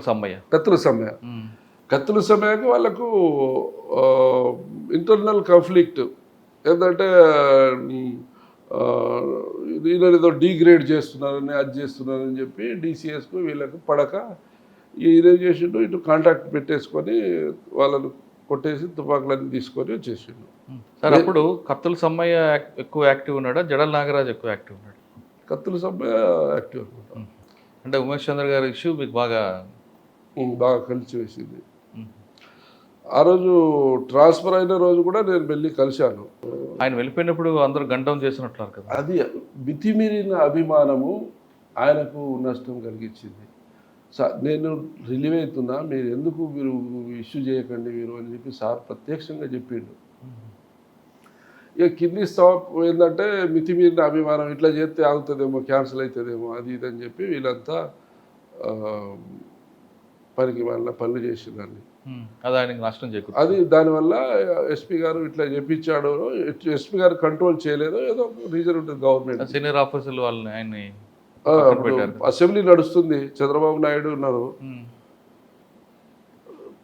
ట్రాన్స్ఫర్ అని ముందన్నారు. తర్వాత ఈ పత్రికా ఆఫీసుల మీద దాడి అని, బస్సులు డామేజ్ అని, అది ఇది అని ఇష్యూ అయింది కదా. అంత బాగా పోలీసులే ఇట్లా చేస్తున్నారు ఎట్లా అని చెప్పి సస్పెన్షన్. అంటే మితిమీరిన అభిమానం ఇది. మితిమీరిన అభిమానం సార్, ఎవరికి కూడా చేయవద్దు చేయవద్దు అని అప్పీల్ చేసిండు. అయ్యో, మితిమీరిన అభిమానం ఏంటంటే ఇక ఆయనకి నష్టం వచ్చింది, ఆయనకు నష్టం కలిగించింది. తర్వాత మీరు టేకులపల్లి అయిన తర్వాత ఎక్కడికి వచ్చారండి ఇన్స్పెక్టర్ అయిపోయాక? టేకులపల్లి తర్వాత అప్పుడు నాకు కొంచెం మా పోలీసులో ఎట్లుంటుందంటే, కరీంనగర్లో నేను 4-5 పోలీస్ స్టేషన్ చేశాను. ఇక్కడ అందరితోని పరిచయాలు ఉన్నాయి, పొలిటికల్ కావచ్చు, ఆఫీసర్ అందరితోని. ఇక్కడ నాకు మంచి రికగ్నేషన్ ఉంటుంది, పని చేస్తాడని ఆఫీసర్ కూడా. అక్కడ పోయే వరకు కొంచెం కొత్త కొత్త అనిపించింది. చవాన్ సార్ కూడా ట్రాన్స్ఫర్ అయిపోయాడు. నేను మళ్ళీ బ్యాక్ వెళ్ళిపోతా అని చెప్పి తర్వాత షాన్వాజ్ కాసిం వచ్చినట్లున్నారు కదా. షాన్వాజ్ కాసిం సార్ వచ్చారు. సో మళ్ళీ బ్యాక్ వెళ్ళిపోతా అని కదా ఎంఎం భగవత్ సార్ వచ్చారు. అయితే మళ్ళీ బ్యాక్ వెళ్ళిపోతా అని చెప్పాను. చెప్తే కాంతిరాణ సార్ వచ్చారు నెక్స్ట్. సో కాంతిరాణ సార్ పిలిచి నరేష్ నువ్వు వెళ్ళిపోతానంటున్నావు అంటే, అదే అక్కడే చేశా సార్, నా సర్వీస్ అంతా అక్కడే పోతాను. లేదు నువ్వు ఎక్కడ కావాలో చెప్పు. ఎస్పీ అయ్యండి అప్పటికి, ఓఎస్డీ నుంచి. ఎక్కడ కావాలో చెప్పు అంటే, సరే మీరు ఎక్కడ ఇచ్చినా పర్లేదు సార్, కానీ ఖమ్మం టౌన్లో ఇస్తా, వచ్చి జాయిన్గా 2-3 రోజులు ఆర్డర్ వస్తుంది. సరే అన్న. ఖమ్మం 2 టౌన్లో ఇచ్చాడు ఇన్స్పెక్టర్గా. అది మంచి పోస్టింగ్. సో అక్కడ 2 years చేసిన. 2 years చేసిన తర్వాత మంచి పోస్టింగ్ చెడ్డ పోస్టింగ్ ఏంటో అంటే ఇక అన్ని కంఫర్ట్గా మనకు హాస్పిటల్ ఎడ్యుకేషన్స్, మనం కూడా ఉండడానికి బెస్ట్ ఫెసిలిటీస్ ఉండే ఏరియా. అంటే కొంతమంది మంచి పోస్టింగ్ డబ్బులు వస్తాయి అంటుంటారు. అట్లా కూడా అనుకోవచ్చు, కానీ అట్లా కాదు. అది డిస్ట్రిక్ట్ హెడ్ క్వార్టర్లో చేస్తుంటే ప్రెస్టీజియస్ పోస్ట్. కానీ ఖమ్మం 2 టౌన్లో రౌడీజం బాగానే ఉంటుందండి. అంత చిల్లర రౌడీలు ఉన్నాయి అప్పుడు. రౌడీ కదా ఉంటారు. కోర్టు కాంప్లెక్స్ ఉంటుంది అన్ని. అప్పుడున్న మినిస్టర్ గారు రామరెడ్డి వెంకటరెడ్డి గారు, అప్పుడు బట్టి సార్ చీఫ్ విప్ ఉండే. బట్టి సార్ అక్కడే ఉండేది. మిగతా ఎంపీలు ఎమ్మెల్యేలు అంతా 2 టౌన్ ఏరియాలోనే రెసిడెంట్స్ ఉంటాయి అన్ని. సో అక్కడ 2 years పైన చేశాను ఇన్స్పెక్టర్. 2 years. సో మళ్ళీ కొత్తగూడెం పోయా. అక్కడ నుంచి కొత్తగూడెం వంట చేసేటప్పుడు ఇక్కడ ఖమ్మంలో లాస్ట్ ట్రాన్స్ఫర్ అయ్యే ముందు హరికుమార్ సార్ ఉండే ఎస్పీగా. తర్వాత కొత్తగూడెం పోయిన తర్వాత రంగనాథ్ సార్ వచ్చారు. అక్కడ రౌడీతో కొంచెం ఇష్యూ అయింది. ఏమైంది? 4-5 రౌడీలు ఉంటారు ఈ పాత బస్తీలో. వాళ్ళను కొట్టారు ఒకరోజు బాగా. కొడితే వర్మ వెంకటేశ్వరరావు గారు, ఆయన కొడుకు వాళ్ళు వచ్చి మా గవర్నమెంట్లో మా వాళ్ళని కొడతారా అది ఇది అని చెప్తే, మరి వాళ్ళు ఎవరినో కొట్టిళ్ళు. అక్కడ కొట్టాలంటే పోలీస్ స్టేషన్ మీద వచ్చి కొంచెం గడబడి చేసిండ్రు, రాళ్ళు గిలేసిండ్రు. కేసు రిజిస్టర్ అయింది. వాళ్ళ మీద కూడా కేసు రిజిస్టర్ అయింది, వర్మ మీద, వాళ్ళ కొడుకు మీద, రాఘవ మీద. అయితే రంగనాథ్ సార్ మాట్లాడి ఇక వాళ్ళను, సరే నేను చెప్పినాను, వాళ్ళు మళ్ళీ చేయలేదు, పొరగాలు చేసినట, లీగల్ యాక్షన్ తీసుకో అని చెప్తే సరే అని అరెస్ట్ చేసినాం. అక్కడ నుంచి ఎలక్షన్ కూడా వచ్చింది. అక్కడ మోర్ దెన్ 3 years పనిచేసిన వాళ్ళు ఆ జిల్లా నుంచి వేరే జిల్లాకి చేరినారు. అప్పుడు మళ్ళీ రంగరాజ్ సారే నీకు జగిత్యాల పొమ్మన్నాడు, ముందు పెట్టుపల్లి పొమ్మన్నాడు. ఓకే సార్ అన్న. అంటే ఎలక్షన్ బిఫోర్ ట్రాన్స్ఫర్ ఎట్లా ఉంటాయంటే only IPS officers, DG sir, range IG గారు, ఎస్పీ గారు కూర్చొని చేస్తారు. సో ఆ రోజు మీటింగ్ అయ్యే రోజే నాకు రాత్రి ఫోన్ చేసిండు సార్. మెట్పల్లి అంటే వాళ్ళు డిస్కషన్ చేస్తున్నారు అప్పుడు, ఏది పోస్టింగ్స్ చేస్తుంటే సార్ ఫోన్ చేసి జగిత్యాల వెళ్ళమంటే ఓకే సార్ అన్నా. జగిత్యాల వెళ్ళాను 14 తెలంగాణ ఫార్మేషన్కి ముందు. సో అక్కడ ఉన్నప్పుడే తెలంగాణ సపరేట్ స్టేట్ అయింది. తర్వాత అక్కడ చేశాక మళ్ళీ అక్కడ నుంచి సడన్గా 1 year తర్వాత అక్కడ ట్రాన్స్ఫర్ అయింది నాకు. అయితే ఖానాపూర్ వెళ్ళా, ఆదిలాబాద్ ఖానాపూర్ వెళ్ళా. సార్ జగిత్యాలలో ఏముందండి, అక్కడ రకరకాల క్రైమ్ ఉంటుంది. ఒకటి కమ్యూనల్ ఉంటుంది, తర్వాత ఈ దుబాయ్ గల్ఫ్ ఉద్యోగాల పేరు మోసాలు. ఇప్పుడు నేను రాయకల్, కొరుట్ల, జగిత్యాల ట్రయాంగిల్ అన్నీ చేశా కదా, నాకు అంత ముందే తెలుసు. జగిత్యాలకు సంబంధించిన అక్కడ ఫైనాన్స్ వ్యవస్థ ఉన్నప్పుడు కూడా పనిచేసిన నేను. ఫైనాన్స్ అన్ని కొలాప్స్ అయినప్పుడు కూడా అక్కడే ఉన్నా నేను. మళ్ళీ నేను పోయిన తర్వాత దుబాయ్ ఏజెంట్ల మోసాలు, దుబాయ్ పోయే వాళ్ళు, ఈ అన్ని ఇష్యూస్ నాకు అంతకుముందు రాయకల్లో 3 years చేసిన, కొరుట్లలో 3 years చేసిన కదా. ఐడియా ఉందా? నాకు అంతకుముందు వాటి మీద ఫోకస్ పెట్టారా? పెట్టాము. పోతాని చంద్రశేఖరరావు కోరుట్ల ఫైనాన్స్ అరెస్ట్ కూడా నేను చేశాను అక్కడ. ఇది గల్ఫ్ ఉద్యోగాల మీద, గల్ఫ్ మీద చాలా మంది అరెస్ట్ చేసినాం. అక్కడ రకరకాల కమ్యూనల్ కోరుట్లలో, జగిత్యాలలో కమ్యూనల్. తర్వాత జగిత్యాల నుండి కోరుట్ల వెళ్ళే దారిలో బ్రోతల్ హౌస్లో ఒక వీధే ఉంటుంది కనిపిస్తుంటుంది. దాని మీద మేము బాగా కష్టపడి కంట్రోల్ చేసినాం. మళ్ళీ ఇప్పుడు ఎట్లుందో తెలియదు కానీ మేము వాళ్ళు ఏంటంటే ఈ అమ్మాయిలను రొటేషన్ ఉంటుంది. వాళ్ళు విజయవాడ నుంచి వస్తారు, 15 రోజులు అక్కడ ఉంటారు, 15 రోజులు ధర్మపురి, 15 రోజులు జగిత్యాలని, ఇట్లా వాళ్ళు రొటేషన్ అవుతుంటారు. ఆర్గనైజ్డ్ క్రైమ్, అది ఆర్గనైజ్డ్ క్రైమ్. సో వాళ్ళని పట్టుకుంటే వాళ్ళు ఇన్నోసెంట్, ఎక్కడి నుంచో వస్తారు. మేము మొన్ననే వచ్చినాం సార్, వీళ్ళ కూడా అడిగితే ఏంటంటే మా తమ్ముని కూతురు, మా మేనత్త బిడ్డ, ఏదో ఒక రిలేషన్ చెప్తారు. వాళ్ళు ఉండడం కూడా ఇంట్లోనే ఉంటారు, ఒకటే ఇంట్లో తింటారు, ఒకటే చోట గడుపుతారు వాళ్ళు. అయితే దీన్ని ఎట్లా కంట్రోల్ చేయాలి అని మేము అప్పుడు ఎస్పీ గారు హరీష్ కుమార్ సారా, శివకుమార్ సార్ ఉన్నారు, ఇప్పుడు కూడా సార్ ఉన్నాడు సార్. సో ఏం చేసినాం, ఆర్గనైజర్ని పట్టాము. ఆర్గనైజ్ పెట్టి ఒక కేసు 2-3-4 కేసులు పెట్టి ప్రాపర్టీ అటాచ్మెంట్ తీసుకున్నాం. దాంట్లో యాక్ట్లో ఉంది అది. సో ఈ బిల్డింగ్ అటాచ్మెంట్ గవర్నమెంట్ కాన్ఫిస్కేట్, దాన్ని యాక్షన్ పెట్టిస్తాం అది అని చెప్తే వాళ్ళని పట్టుకొచ్చినాం. మొత్తం ఆర్గనైజర్ని పట్టుకొచ్చి ఒక 4-5 ఉన్నారు. వాళ్ళకు 5-6 రూములు ఉంటాయి. ఏది మనకు రెంట్ ఇచ్చే వాళ్ళు ఉంటారు కదా జాతరలో, అట్లా 4-5 ముసలి లేడీస్ ఉంటారు. వాళ్ళు కూడా పట్టుకొచ్చి చేసి, ఇక మేము ఎవ్వరి రానియం, ఇక మా ఇంట్లో సెన్సేజ్ చేసిన ఇంట్లో ఎవరెవరు ఉంటారు, భార్య ఎవరు, భర్త ఎవరు, కొత్తలు ఎవరు వచ్చినా కూడా మాకు తెలియకుండా వస్తే అరెస్ట్ చేస్తాం అని అట్లా కట్టడి చేసినాం. కట్టడి చేస్తే కంట్రోల్ చేసాం. విలేజర్స్ కూడా అందరు వచ్చి, సార్ ఏం సార్ మేము పక్కన మా ఫ్యామిలీ ఎట్లుండాలి, మేము ఎవడో వస్తాడు, ఇటు చూస్తాడు, అటు చూస్తాడు, మా పిల్లలు బయటకి ఎట్లా వెళ్ళాలి సార్, అది అని వాళ్ళు చాలా ఇబ్బంది. అంటే ఒకప్పుడు ఈ హౌజెస్ ఉన్నప్పుడు సిటీ అక్కడ వరకు లేదు, ఈ సిటీ బయట ఉండేది ఒకప్పుడు. సిటీ డెవలప్ అవ్వకుంటూ అక్కడ వరకు అయిపోయింది, అది సిటీలో అయిపోయింది ఇల్లు. సో వాళ్ళు కూడా వచ్చి కంప్లైంట్ చేయడము. తర్వాత ఇప్పుడు జగిత్యాలలో పొలిటికల్ అంటే అప్పుడు అంతగా లేదు. జీవన్ రెడ్డి సార్ ఉండే, ఎల్రమణ సార్ ఉండే, తర్వాత అప్పుడే సంజయ్ కుమార్ సార్ డాక్టర్, ఒరిజినల్గా డాక్టరు, అప్పుడే పొలిటికల్ ఫీల్డ్లో వచ్చాడు.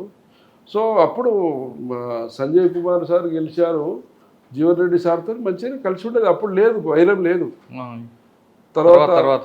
తర్వాత డెవలప్ అయింది అది. సార్ కరీంనగర్లో మీరు చేస్తున్నప్పుడే ఒక 2 సెంట్రల్ కమిటీ మెంబర్లు ఉండేవారు, వీళ్ళిద్దరు యూజీఏ, వాళ్ళ మీద ఫోకస్ చేశారా? చేశాము. But central committee members level ఎట్లుంటారంటే వాళ్ళు వేరే స్టేట్స్లో నెట్వర్క్ ఉంటాయి. అంటే ఇక్కడ నెట్వర్క్ ఉంటుంది కానీ వాళ్ళ షెల్టర్స్ కానివ్వండి, వాళ్ళ వేరియస్ స్టేట్లో ఉంటాయి. అవి మన ఒక పోలీస్ స్టేషన్ లెవెల్లో, ఒక సర్కిల్ డివిజన్ లెవెల్లో వాళ్ళని ట్రాక్ చేయడం కొంచెం కష్టం. మరి మీరు సోర్స్ అండ్ డెవలప్ చేయలేదు అక్కడ? ఎందుకంటే తిప్పర్ తిరుపతి, గణపతి గారు వీళ్ళందరూ అక్కడే ఉంచారు. గణపతి గారు రాయకల్లో పనిచేసిన కదా, రాయకల్లో ఆయన టీచర్ అప్పుడు.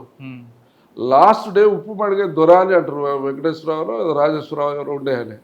సో అప్పటికి 2-3 కేసులు ఉంటే లాస్ట్ డే రాయకల్ పోలీస్ స్టేషన్లో అటెండెన్స్ బుక్లో అటెండెన్స్ పెట్టి పోతూ ఉప్పు పడుగు రాజేశ్వరరావు గొడ్డలతో నరికేసి అండర్ గ్రౌండ్ వెళ్ళిపోయాడు.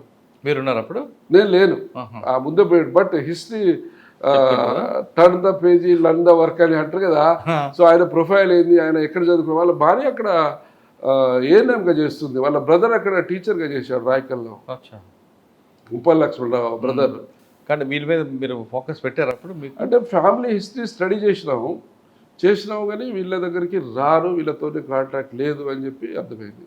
తర్వాత అదేవిధంగా మల్లోజు వేణుగోపాల్ కూడా ఆ ఏరియా నుంచి వచ్చారు కదా. నేను సుల్తానాబాద్లో ఉన్నప్పుడు మల్లోజుల వేణుగోపాలరావు అక్కడ జూలపల్లి ఏరియా.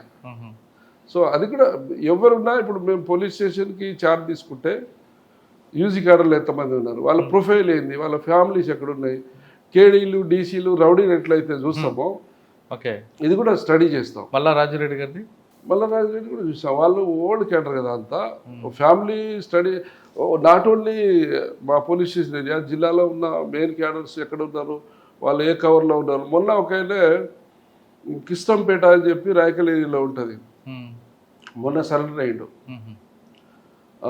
నేనున్నప్పుడు ఏంటంటే ఆయన కాశీరామ్ అతని పేరు, కాశీరామ్. ఓకే, మొన్న సరెండర్ అయ్యిండు. మేము ఉన్నప్పుడు వాళ్ళ ఇంటికి పోయేది, వాళ్ళ తండ్రి వాళ్ళని పోలీసులు వస్తే కొడతారు, ఏది ఇస్తారని అనేది కాదు. వాళ్ళతో మంచిది, పెద్ద బాగున్న కొడుకు, పోతే పోనీయండి, ఎక్కడో పోయి మీరైతే మంచిగా ఉండండి అది అని చెప్పేది.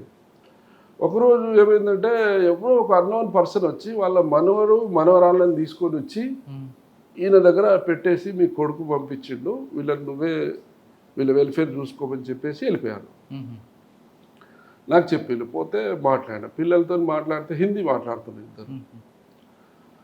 తర్వాత సరెండర్ అయిన క్యాడర్ని అడుగుతాం మేము, మరి ఫలానా వాడు ఎక్కడున్నాడు, ఈడు ఎక్కడున్నాడు. మొన్న సరెండర్ అయిన వాళ్ళు కూడా అడిగితే మన దగ్గర వాడు ఇక్కడ వీడు ఎక్కడ అడ్రస్ చెప్తారు కదా. అడిగితే సార్ వాడు డెన్ కీపరు, ఏదో షాప్ పెట్టుకొని ఐరన్ హార్డ్వేర్ షాప్ పెట్టుకొని ఎక్కడో ఉంటాడు, అడ్రస్ తెలియదు అన్నాడు. పిల్లల్ని అడిగితే హిందీ మాట్లాడుతున్నారు. తుమారా బాప్ క్యా కామ్ కర్తే అంటే దుకాణం అంటారు. వాళ్ళకి పిల్లలకి ఏం తెలియదు. కిదరే అని అడిగారా?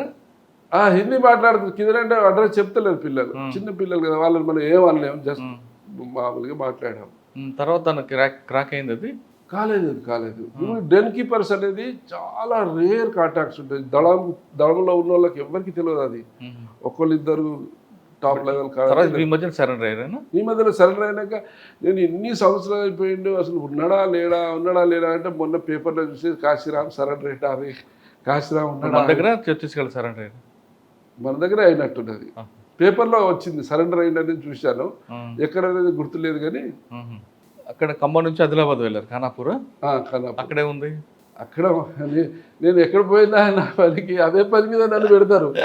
తుమ్ కామ్ కర్తే. అక్కడ తరుణ్ జోషి సార్ ఉండే, తరుణ్ జోషి సార్, చలో నరేష్ కుछ కామ్ కరో అంటే అక్కడ కూడా చేశా. అక్కడ కూడా ఎక్స్చేంజ్ ఆఫ్ అయినాయి. ఎక్కడైంది? ఖానాపూర్లోనా? ఖానాపూర్ ఏరియా నుంచి ఒకడు పేరు ఏదో ఉంది మర్చిపోయినా, వాడు దళంలోకి వెళ్ళిపోయాడు. ఇక్కడ ఇంటి దగ్గర చాలా ఇష్యూస్ ఉండే, వెళ్ళిపోయిండు. ఆయన పార్టీలో పనిచేస్తున్నాడు, షార్ట్ పేపర్తో తిరుగుతాడు. ఒకరోజు అంతకుముందు వాని కొట్టుడు వీని కొట్టుడు, చంపేస్తానని లెటర్ రాసుడు, బాగా అరాచకాలు అంటే బాగా ఏరియాలో ఒక టెర్రరైజ్ చేసేసిండు. అయితే తరుణ్ జోషి సార్ అరే దేకో కుచ్చుకరో ఇన్ఫర్మేషన్ నికాలో అంటే సరే అని ఒకరోజు సడన్గా నాకు ఇన్ఫర్మేషన్ వచ్చింది. ఆ రోజు సార్ నిర్మల్లో ఉన్నాడు. సాబ్ ఐసే ఇన్ఫర్మేషన్ ఠీక్ మేము ఆరో అని అక్కడికి వచ్చాడు. వచ్చినాక ఇన్ఫర్మేషన్ అంటే ఇది ఫలానా చోట చెట్టు కాడ బాగా ఎండా కదా, చెట్టు కాడ ఉన్నారు అంటే పోయినాం. పోతే ఫాస్ట్గా పోవాలి, ఆడ బండి పోదు, ఆడ ఆటోలో పోవాలి, మళ్ళీ కొంత దూరం నడిచిపోవాలి. వాళ్ళగా డే లైట్ ఉంటుంది, డే లైట్లు అయితేనే పని అవుతుంది, రాత్రి అయితే కాదు అని ఫాస్ట్గా ప్లాన్ ప్రకారం వెళ్ళిపోయినాం. నేనే ముందు లీడ్ చేశాను. పోతే మమ్మల్ని చూసి ఫైర్ చేశారు, లుంగీలు కట్టుకొని ఫైర్ చేశారు. ఫైర్ చేస్తే ఏకే బుల్లెట్ ఈ నుంచి షార్ట్ పేపర్ ఎంత 30 గజాలు కొడుతుంది, ఏకే కొడితే 300 గజాలు మీటర్లు కొడుతుంది. సో నేను కొడితే ఈ నుంచి ఇడికి వెళ్ళిపోయింది, ఆయనకి ఇక్కడ నుంచి ఇడికి వెళ్ళిపోయింది ఆయనకి. ఒకటే బుల్లెట్ పడేది. తర్వాత కింద డౌన్ ఉండే వాళ్ళు ఎక్కడ ఉన్నా కూడా తప్పించుకోవడానికి అనుకూలమైన టోపోగ్రఫీని చూజ్ చేసుకుంటారు. సో కింద నాలా లాగా పడిపోయి వెళ్ళిపోయాడు. మేము చేంజ్ చేసినాం, దొరకలేదు. మొత్తం ఫారెస్ట్. ఇంకో 15 నిమిషాలకు చీకటి పడిపోయింది. అయితే తర్వాత చెప్పినాం. చెప్తే ఆ రోజు ఏంటంటే విచిత్రమైన పరిస్థితి. వరంగల్ గ్రేటర్ వరంగల్ ఎలక్షన్ జరుగుతుంది ఆ రోజు. ఆ గ్రేటర్ ఎలక్షన్ రోజున ఎన్కౌంటర్ అయితే ఇది పొలిటికల్ ఇక ఇదవుతుందని మొత్తం స్టేట్ మీడియా అంతా వచ్చింది. అక్కడ ఎక్కడైంది చంపేసిండు, ఎక్కడ దాచిపెట్టారు, లేదండి ఫైరింగ్ అయింది కానీ ఎస్కేప్డ్ అని మేము చెప్తున్నాం. తను చూసి సార్ చెప్తున్నారు, ఏం చెప్పినా వాళ్ళు వింటలేరు కదా. ఎలక్షన్ అయిపోయినాక వీళ్ళు చెప్తారు స్టేట్మెంట్ అనుకొని వాళ్ళు అనుకుంటున్నాను. అయితే వాడు అక్కడి నుంచి వెళ్ళిపోయి వాళ్ళ బ్రదర్ దగ్గర పోయి మోటార్ సైకిల్ తీసుకొని జగిత్యాల పక్కన ఒక విలేజ్కి పోయినాం. విలేజ్ పోతే ఆ ఇన్ఫర్మేషన్ మీద అక్కడ క్యాచ్ చేసినాం. క్యాచ్ చేసినాక వాడికి బుల్లెట్ బోన్కు తగలలేదు, వైటల్ పార్ట్కు తగలే, ఇక్కడ తగిలి వెనకకి వెళ్ళిపోయింది. రక్తం కూడా వచ్చి మొత్తం ఎండిపోయేది, ఏమీ కాలేదు. 2 days తర్వాత దొరికిండు. వెపన్ గోదావరి ఒడ్డున, గోదావరి దాటాలన్నమాట ఈ ఇన్సిడెంట్. అంటే జగిత్యాల సైడ్ రావాలంటే ఖానాపూర్ నుంచి గోదావరి దాటాలి. ఎండాకాలం కదా, డ్రై ఉండేది, అక్కడక్కడ దాటుతారు. అయితే గోదావరి ఒడ్డున ఇసుకలో వెపన్ దాచిపెట్టాడు. తెల్లారి తీసుకొచ్చినాం, వెపన్ రికవరీ చేసినాం. సార్ గోదావరి ఒడ్డున కానీ ఎక్కడ డప్పులో దాస్తే వాళ్ళు ఎలా గుర్తుపెట్టుకుంటారు అక్కడ ఫలానా దగ్గర దాచామని? చెట్టు గుట్టలో వంపులో ఏదో ఒకటి ల్యాండ్ మార్క్స్ ఉంటాయి. సో అట్లా వెపన్ రికవరీ చేసినాం. తర్వాత వాడు అప్పటికే 2-3 మర్డర్ కేసులో ఉన్నాడు, అరెస్ట్ చేసినాం. రిమాండ్ చేసినాం. ఏం పేరు సరిగ్గా ఇప్పుడు జైల్లో ఉన్నాడు, బయట బయట ఉన్నాడు ఇప్పుడు. ఎక్కడ? ఖానాపూర్ ఏరియాలో ఉన్నాడు సార్. ఖానాపూర్ తర్వాత డిఎస్పీ ప్రమోషన్. డిఎస్పీగా మహబూబాబాద్ వెళ్ళాను. అక్కడ 3.5 years ఉన్నాను. ఎక్కడైనా 3 సంవత్సరాలు అంతా నా ట్రాక్ రికార్డ్ అంతా 3. ప్రమోషన్ వస్తే పోవడమో, లేకపోతే ఎలక్షన్ కూడా వస్తే పోవడం. మహబూబాబాద్లో ఏముందండి? అక్కడ నక్సల్ మూవ్మెంట్ అక్కడ కూడా చేసాం. అక్కడ హ్యూజ్ వెపన్స్ రికవరీ చేసినాం, డంప్స్, పెద్ద పెద్ద వెపన్స్. ఎవరు ఎస్పీ అప్పుడు? కోటిరెడ్డి సార్. అంటే మొత్తం పీపీజీ అక్కడ, మావోయిస్ట్ కాదు, మొత్తం ప్రజా ప్రతిఘటనలో 2 ఫ్యాక్షన్స్ ఉంటాయి. పీపీజీ రామచంద్రం ఫ్యాక్షన్ ఒకటి, ఇంకోటి ఏదో ఉంటుంది. అన్ని సరెండర్ చేసినాం, వెపన్ రికవరీ చేసినాం. పోయి మీరు చెప్పినట్టుగా మేము చుట్టుముట్టిన తర్వాత సరెండర్ అయిపోతాం సార్ అని చెప్తే వెపన్ రికవరీ తీసుకున్నాం, సరెండర్ చేసుకున్నాం. మహబూబాబాద్ తర్వాత ఇప్పుడు మాకు ఎట్లా అంటే నాగుపాము బురద పాము లాగా మావోయిస్ట్ ఉంటే వాళ్ళు మాకు కాటేస్తారు. సో దాని విషయంలో ఫర్మ్ పాలసీ ఉంటుంది. ఈ బురద పాములు మనం కాటేవి, పోలీసుల మీద దాడికి రావాలి. సో వీళ్ళ విషయంలో సాఫ్ట్గా ఉంటాం. సరెండర్ చేసుకోవడం కావచ్చు, లేకపోతే తొందరపడి ఫైరింగ్ చేయకుండా సరెండర్ కామని చెప్పి కాషన్ ఇచ్చి సరెండర్ చేసుకోవట్లా. సో నాగుపాముకే భయపడతారు. నాగుపాము అంటే మనకు ప్రమాదం, దాన్ని కొడితే మనం సేఫ్, మనం సైలెంట్ ఉంటే అది మనల్ని కొడుతుంది కదా. బురదపాము భయపడరు. వాళ్ళు కూడా అంతే, వాళ్ళు కూడా తొందరగా సరెండర్ అయిపోతారు. కాకపోతే అందులో ఈ ఎండి పార్టీ వాళ్ళు కూడా ఉంటారు. ఎండి పార్టీలు ఏంటంటే 2 తలలు ఉంటాయి. ఇటు పొలిటికల్ సెటప్, సర్పంచ్లు, ఎంపీటీసీలు, జడ్పీటీసీలు, ఎమ్మెల్యే గారు కూడా ఉండేది గుమ్మడి నరసయ్య గారు. ఇటు మళ్ళీ పార్టీలో కమాండరు, దళ కమాండరు, జిల్లా కమిటీ, రాష్ట్ర కమిటీ అని అట్లా ఉంటాయి. అంటే 2 తలల పాము. 2 తలల పాము. దాన్ని ఎదుర్కోవాలంటే ఇటు పొలిటికల్గా స్ట్రగుల్ అవుతుంది. మళ్ళీ ఎవరైనా పట్టుకొస్తే వాళ్ళు వచ్చి ధర్నా చేస్తారు, వాళ్ళు వచ్చి బంద్ చేస్తారు, అట్లా ఉంటుంది. ఓకే. మహబూబాబాద్ తర్వాత అండి? మహబూబాబాద్ తర్వాత వరంగల్ ఏసీపీ మామ్నూర్ ఏసీపీ. అక్కడ కూడా 3 సంవత్సరాలు. అక్కడ 2 సంవత్సరాలకు ప్రమోషన్ వచ్చింది. అయితే అక్కడ ఏంటంటే 2-3 మంచి కేసులు కన్విక్షన్ అయ్యాయి, లైఫ్ కన్విక్షన్స్ అయ్యాయి. ఏంటో అవి ఒకటి చెప్పండి. ఒకడు భార్యను, వాడు ఒక రకమైన సైకో, మ్మ్. వాడు ఒక భార్యను చేసుకొని దాన్ని చంపేసి వారి వాకిట్లోనే బొంద తీసి దాచిపెట్టిండు. మ్మ్. ఒక 7 years తర్వాత మ్మ్.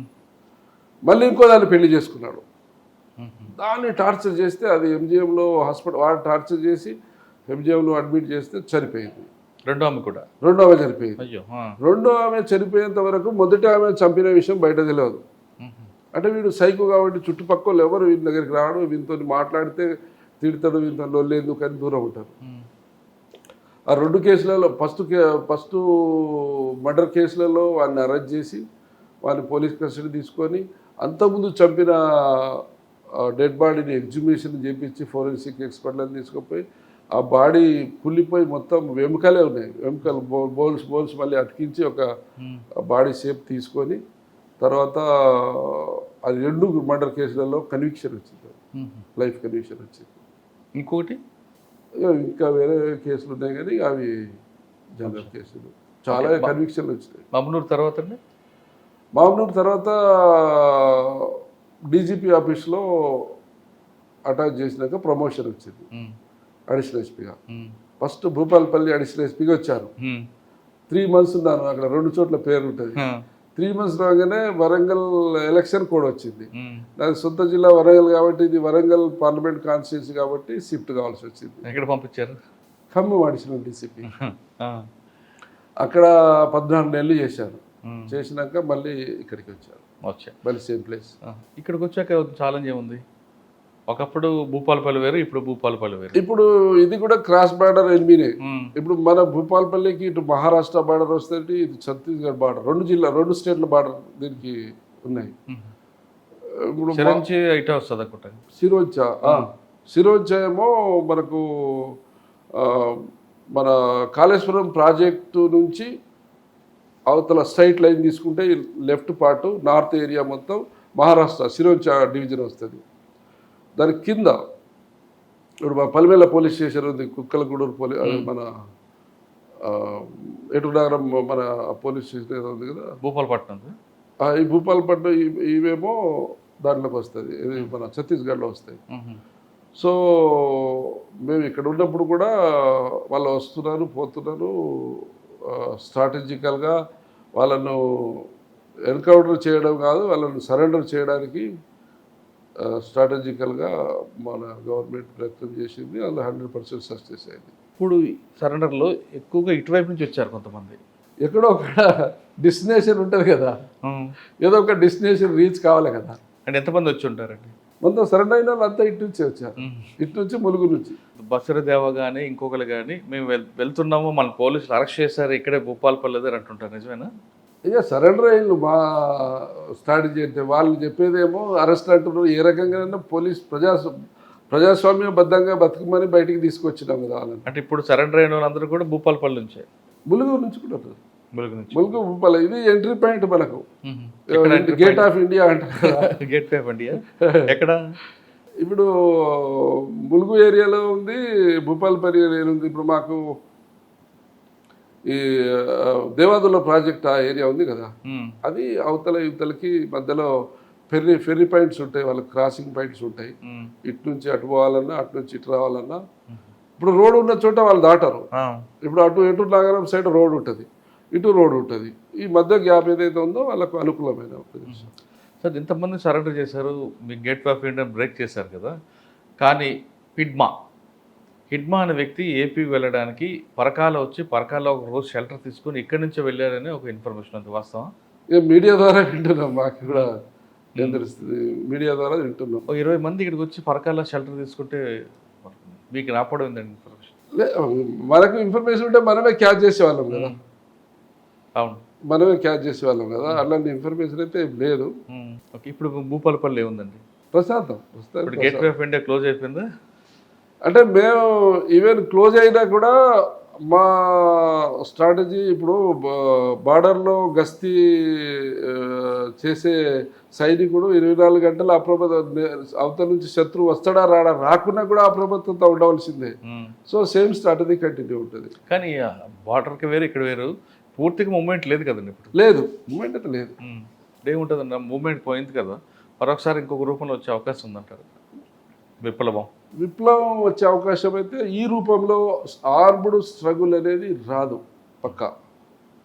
ఏమైనా అర్బన్ అని వాళ్ళు అంటున్నారు, అర్బన్ ఎక్స్ట్రీమిజం ఉంటుంది అది ఉంటుంది, మరి అది ఇంకో రూపంలో రావచ్చు. ఇప్పుడు మనం చూస్తలేమా, ఇప్పుడు ఎన్డీ పార్టీ ఉంది, ఎన్డీ పార్టీ ఒకప్పుడు ఆర్మ్డ్ స్ట్రగుల్ ఉండేది, ఇప్పుడు ఆర్మ్డ్ స్ట్రగుల్ లేదు వాళ్ళకు. కానీ ఆయుధాలతో మాత్రం రాదు. ఆయుధాలతో వచ్చిన ప్రజలు విశ్వసించే పరిస్థితి లేదు. సార్ మీరు ఫస్ట్ నుంచి చూస్తున్నారు కాబట్టి, ఒకప్పుడు సిద్ధాంతపరంగా వెళ్ళిన మూమెంట్ చూశారు మీరు, కానీ తర్వాత క్రమేపీ ఈ సిద్ధాంతం కూడా అర్థం తెలియని వాళ్ళందరూ వెళ్ళారు ఎందుకండి? ఇప్పుడు state level cadre, central level cadres అందరూ మొత్తం ఢిల్లీ క్యాపిటల్ ఇండియాకి ఎట్లనో మన తెలంగాణ క్యాపిటల్ నుంచే వీళ్ళంతా ఆర్గనైజింగ్ క్యాడర్, ఆర్గనైజర్స్ సెటప్ అంతా వీళ్ళది. వీళ్ళు వెళ్ళినప్పుడు వీళ్ళకి ఐడియాలజీ, వీళ్ళకు కమ్యూనిజం గురించి ఇవన్నీ చదువుకున్న రాడికల్ మూమెంట్లో అండర్ గ్రౌండ్ అయిపోయి క్రైమ్లలో ఇన్వాల్వ్ అయిపోయి వెళ్ళిపోయారు వీళ్ళు. మళ్ళా ఆదిరెడ్డి కావచ్చు, అందరి పేర్లు మీకు తెలుసు. సో అప్పుడు స్ట్రాటజీ ఉంది, వాళ్ళకు సిద్ధాంతం అనేది ఉన్నది. ఆ సిద్ధాంతం ఆ రోజులో అవసరం వచ్చింది. ఆ రోజులో భూస్వామ్య వ్యవస్థ కావచ్చు, ఈ కొన్ని పల్లెటూళ్ళలో అరాచకాలు చేసేది ఆ రోజు కొంతవరకు ఉండేది. సో ఆ రోజు అవసరం ఉండేది కాబట్టి వీళ్ళు ఆ రోజు దాన్ని అట్రాక్ట్ అయ్యి వెళ్ళిపోయారు. క్రమేణా ఇదంతా ఇప్పుడు ఎట్లయిపోయిందంటే అందరు ఈక్వల్ అయిపోయారు. ఎవరు చిన్న చేసినా కూడా ఇలా చట్టాలు, ఎస్సీ ఎస్టీ యాక్ట్లు ఉన్నాయి, ఇలా అన్ని రకాల కుల సంఘాలు ఉన్నాయి, అన్ని రకాల యూనియన్స్ ఉన్నాయి. ఎవరి ప్రాబ్లం వచ్చినా వాళ్ళు సాల్వ్ చేసుకునేటట్టు వాళ్ళే ఫైట్ చేసుకుంటారు. ఇంకోళ్ళు సపోర్ట్ అవసరం లేదు ప్రజలకు ఈరోజు. సో వాళ్ళు కూడా అక్కడ పోయినారు. వాళ్ళు పోయినప్పుడు తుపాకీ కొట్టడం ద్వారా రాజ్యాధికారం అనుకున్నారు. ఇది 30-40 సంవత్సరాలు స్ట్రగుల్ చేశారు. లాస్ట్ ఎండ్కు ఈ 30-40 సంవత్సరాల్లో సాధించేది ఏం లేదు, ముందు సాధించే అవకాశం కూడా లేదు అని వాళ్ళు రియలైజ్ అయిపోయి ఇప్పుడు బయటకు వచ్చారు. సార్ మీ సర్వీస్లో అది అంతా చూసారు కరెక్టే, కానీ తర్వాత జనరేషన్ వాళ్ళు పార్టీ వైపు రాకపోతే ఏదో ఒక రకంగా క్రైమ్లో ఇరికించి, లేదా భార్యలు చిన్నప్పుడు పెళ్లి చేసిన బాలల్ని తీసుకురావడం, అంటే ఎక్కడో క్రైమ్లు ఫిక్స్ అయిన వాళ్ళని వాళ్ళు తీసుకొచ్చేవారు అంటున్నారు, వాస్తవం అనేది? ఎస్. ఇప్పుడు నేను చెప్పినట్టుగా ఒకప్పుడు వాలంటీర్గా చదువుకునే PG students, engineering students, doctor students వెళ్ళారు, చదువుకునే వాళ్ళు వెళ్ళారు. సో దాని తర్వాత క్రమక్రమంగా అందులో స్టూడెంట్స్ లేదు, చదువుకున్న వాళ్ళు, తెలివి ఉన్న వాళ్ళు ఆలోచించి అందులో పోతే ఉపయోగం లేదని చెప్పి పోకపోయేది. వాళ్ళు వ్యక్తిగత ఇష్యూలు ఉంటే ఇక్కడే సార్ట్అవుట్ చేసుకునేది. సో వాళ్ళ స్ట్రాటజీ ఏంటంటే వాళ్ళు రిక్రూట్మెంట్ చేయాలంటే వాలంటీర్కి ఎవరు వస్తలేరు కాబట్టి వాళ్ళు ఎట్లా చేయాలి, ఏదో పల్లెటూళ్ళలో వాళ్ళు యాక్సెస్ ఉన్న విలేజ్కి పోతారు, అన్నం పెట్టు తమ్మి అంటారు, అది పెట్టు ఇది పెట్టు అని చెప్పి చెప్తుంటారు. వాళ్ళ మైండ్లో ఇది ఎట్లా ఇన్ఫిల్ట్రేట్ చేయాలి, మనలో ఎట్లా దీన్ని చేంజ్ చేసుకోవాలనేది ఉంటుంది వాళ్ళకు స్టార్టింగ్. సో ఈ ఏం చేస్తాడు, ఓకే అని ఫుడ్ పెడతాడు, తర్వాత ఇంకో పని అది ఇచ్చినామంటాడు, ఇది తీసుకురామంటారు, అలా అలా అలా వాళ్ళను డీప్గా ఇన్వాల్వ్ చేస్తారు. అల్టిమేట్గా పోలీస్ ఇన్ఫర్మేషన్ వస్తుంది, ఒకలానోడు పార్టీకి పని చేస్తుండు, వాళ్ళు మిలిటేట్ అది ఇది అని చెప్పి. సో ఎప్పుడైతే కొన్ని క్రైమ్ చేపిస్తారు, వీళ్ళు ఎమ్మడి తీసుకుపోయి నన్ను ఈ ఊరు నుంచి ఆ ఊరికి దారి చూపించమని ఎమ్మడి తీసుకుపోయి అక్కడ టెలిఫోన్ ఎక్స్చేంజ్ కాలబెట్టడమో, బస్సు కాలబెట్టడం, ఏదో ఎవరినో కొట్టడమో ఇన్సిడెంట్ అయితే తెలియకుండానే ఇతన్ని క్రైమ్లో ఇన్వాల్వ్ చేస్తారు.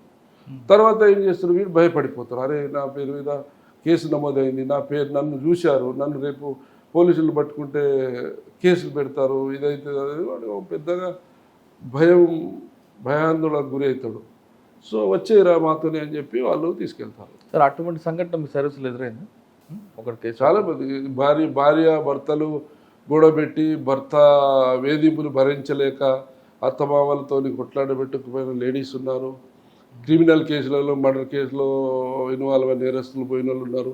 ఇట్లా ఇన్నోసెంట్ పబ్లిక్ వీళ్ళకు భోజనాలు పెట్టి అది పెట్టి వాడు ఇన్నోసెంట్, వాడికి అసలు ఐడియా లేదు, ఏం లేదు. For the sake of safety. ఇక్కడ ఉంటే జైలుకి పంపిస్తారు, జైలు కానీ చెప్పకుండా వాళ్ళు ఇంకా హై లెవెల్ చెప్తారు, ఎన్కౌంటర్ చేసేస్తారా, ఇది చేస్తారా, అది చేస్తారని చెప్తారు. సో వాడు వెళ్ళిపోతారు. నాకు సరెండర్ అయిపోయినాక అడిగితే ఎలా పోయినావురా, ఎందుకురా అంటే చెప్తాడు వాడు, ఇలా జరిగింది సార్, నేను ఉద్దేశపూర్వకంగా పోవాలని లేదు, అనుకోకుండా నన్ను ఇలా వెంబడి తీసుకుపోవడం, కేసులో ఇన్వాల్వ్ కావడం.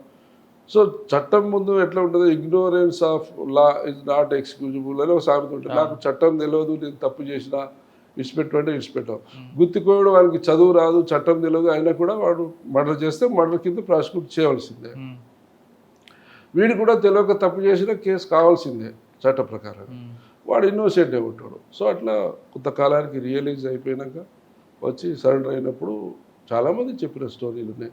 నాకు తెలిసి 2015-20 తర్వాత మ్యాక్సిమం క్యాడర్స్ అంతా ఇక్కడ నుంచి పారిపోయి అక్కడ షెల్టర్ తీసుకోవడానికి, తప్పించుకోవడానికి పోయిన వాళ్ళు, ఏదో కేసులో ఇన్వాల్వ్ అయిన వాళ్ళు, లేకపోతే ఇక్కడ సమస్యలు, భూమి సమస్య ఉంది, అవతలతో సార్ట్ అవుట్ అయితే లేదు, అక్కడ పోతారు, పోయి మా సమస్య క్లియర్ చేయమని చెప్తే వాళ్ళు చేద్దాం అని అమ్మడి పెట్టుకుని తిరుగుతారు.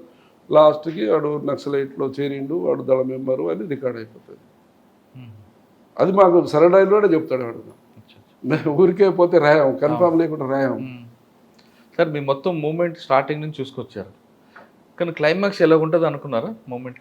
ఎస్, మేము రిటైర్డ్ అయిపోయినాక నా మీద కూడా పోస్టర్లు వేశారు. మానాల ఎన్కౌంటర్కు అమ్మాయిని కోర్టు చేసి పంపించి అన్నంలో మీరు పాయిజన్ పెట్టి చంపించారు అని చెప్పి పెట్టారు.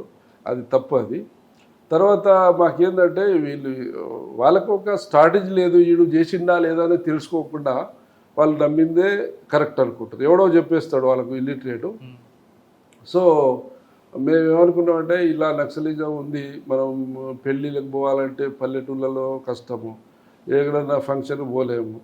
సో ఏదన్నా రేపు రిటైర్డ్ అయినాకనో లేకపోతే ఎక్కడైనా జాబ్ చేసినప్పుడు ఉండాలంటే సిటీలలో పోలీస్ స్టేషన్ పక్కన ఇల్లు తీసుకొని అక్కడే ల్యాండ్ తీసుకొని ఇల్లు కట్టుకొని ఉండాలి.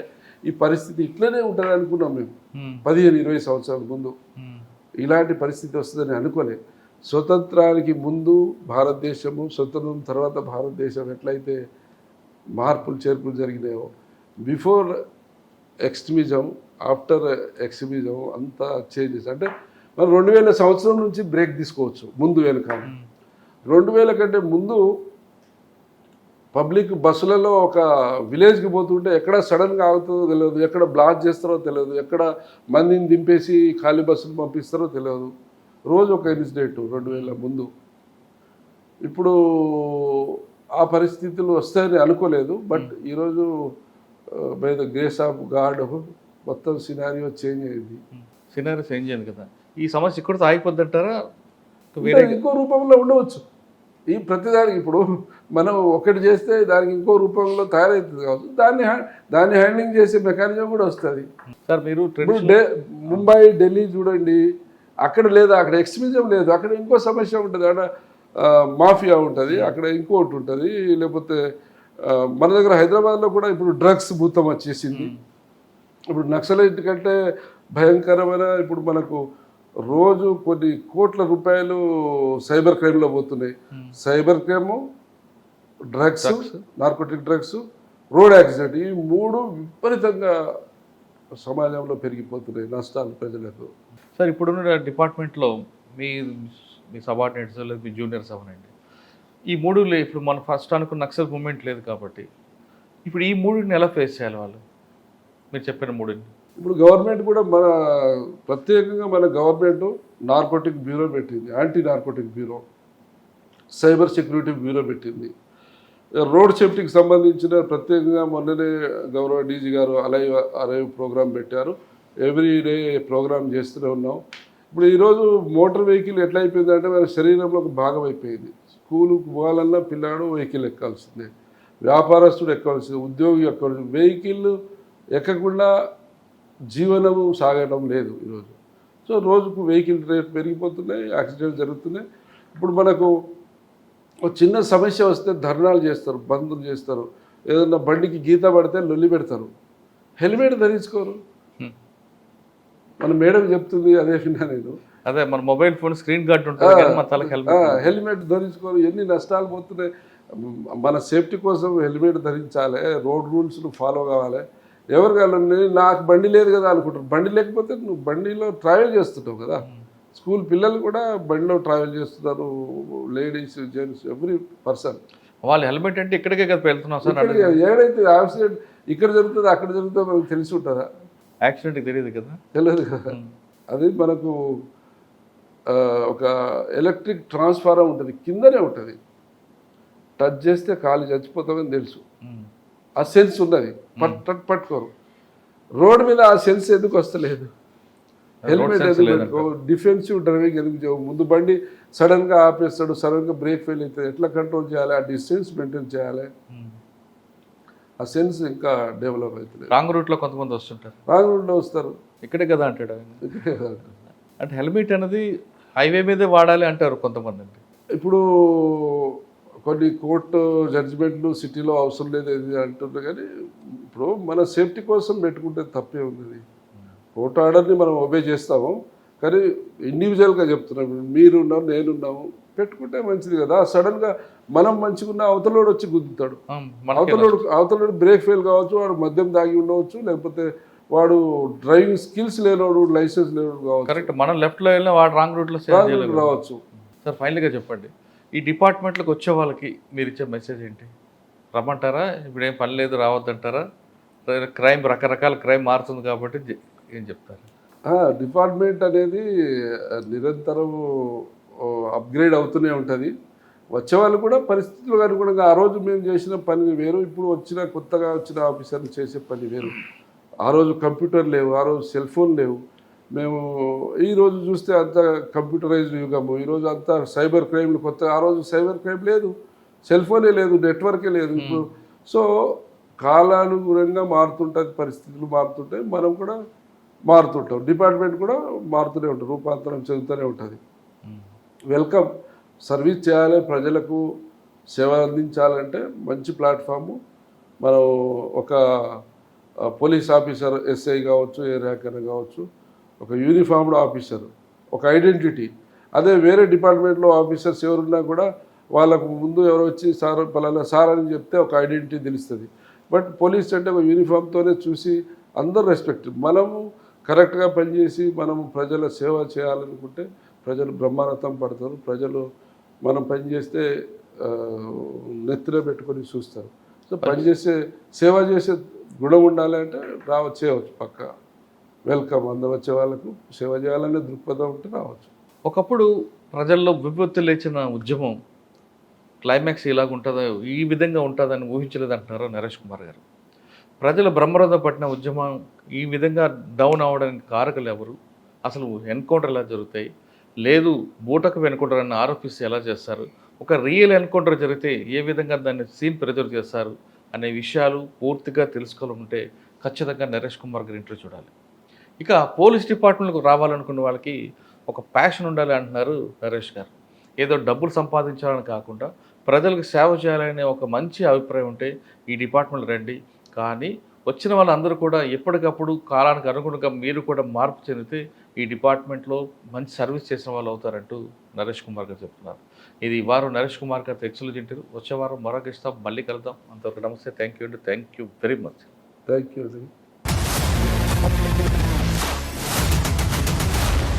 I dreams, this police diaries is something very, very valuable towards that.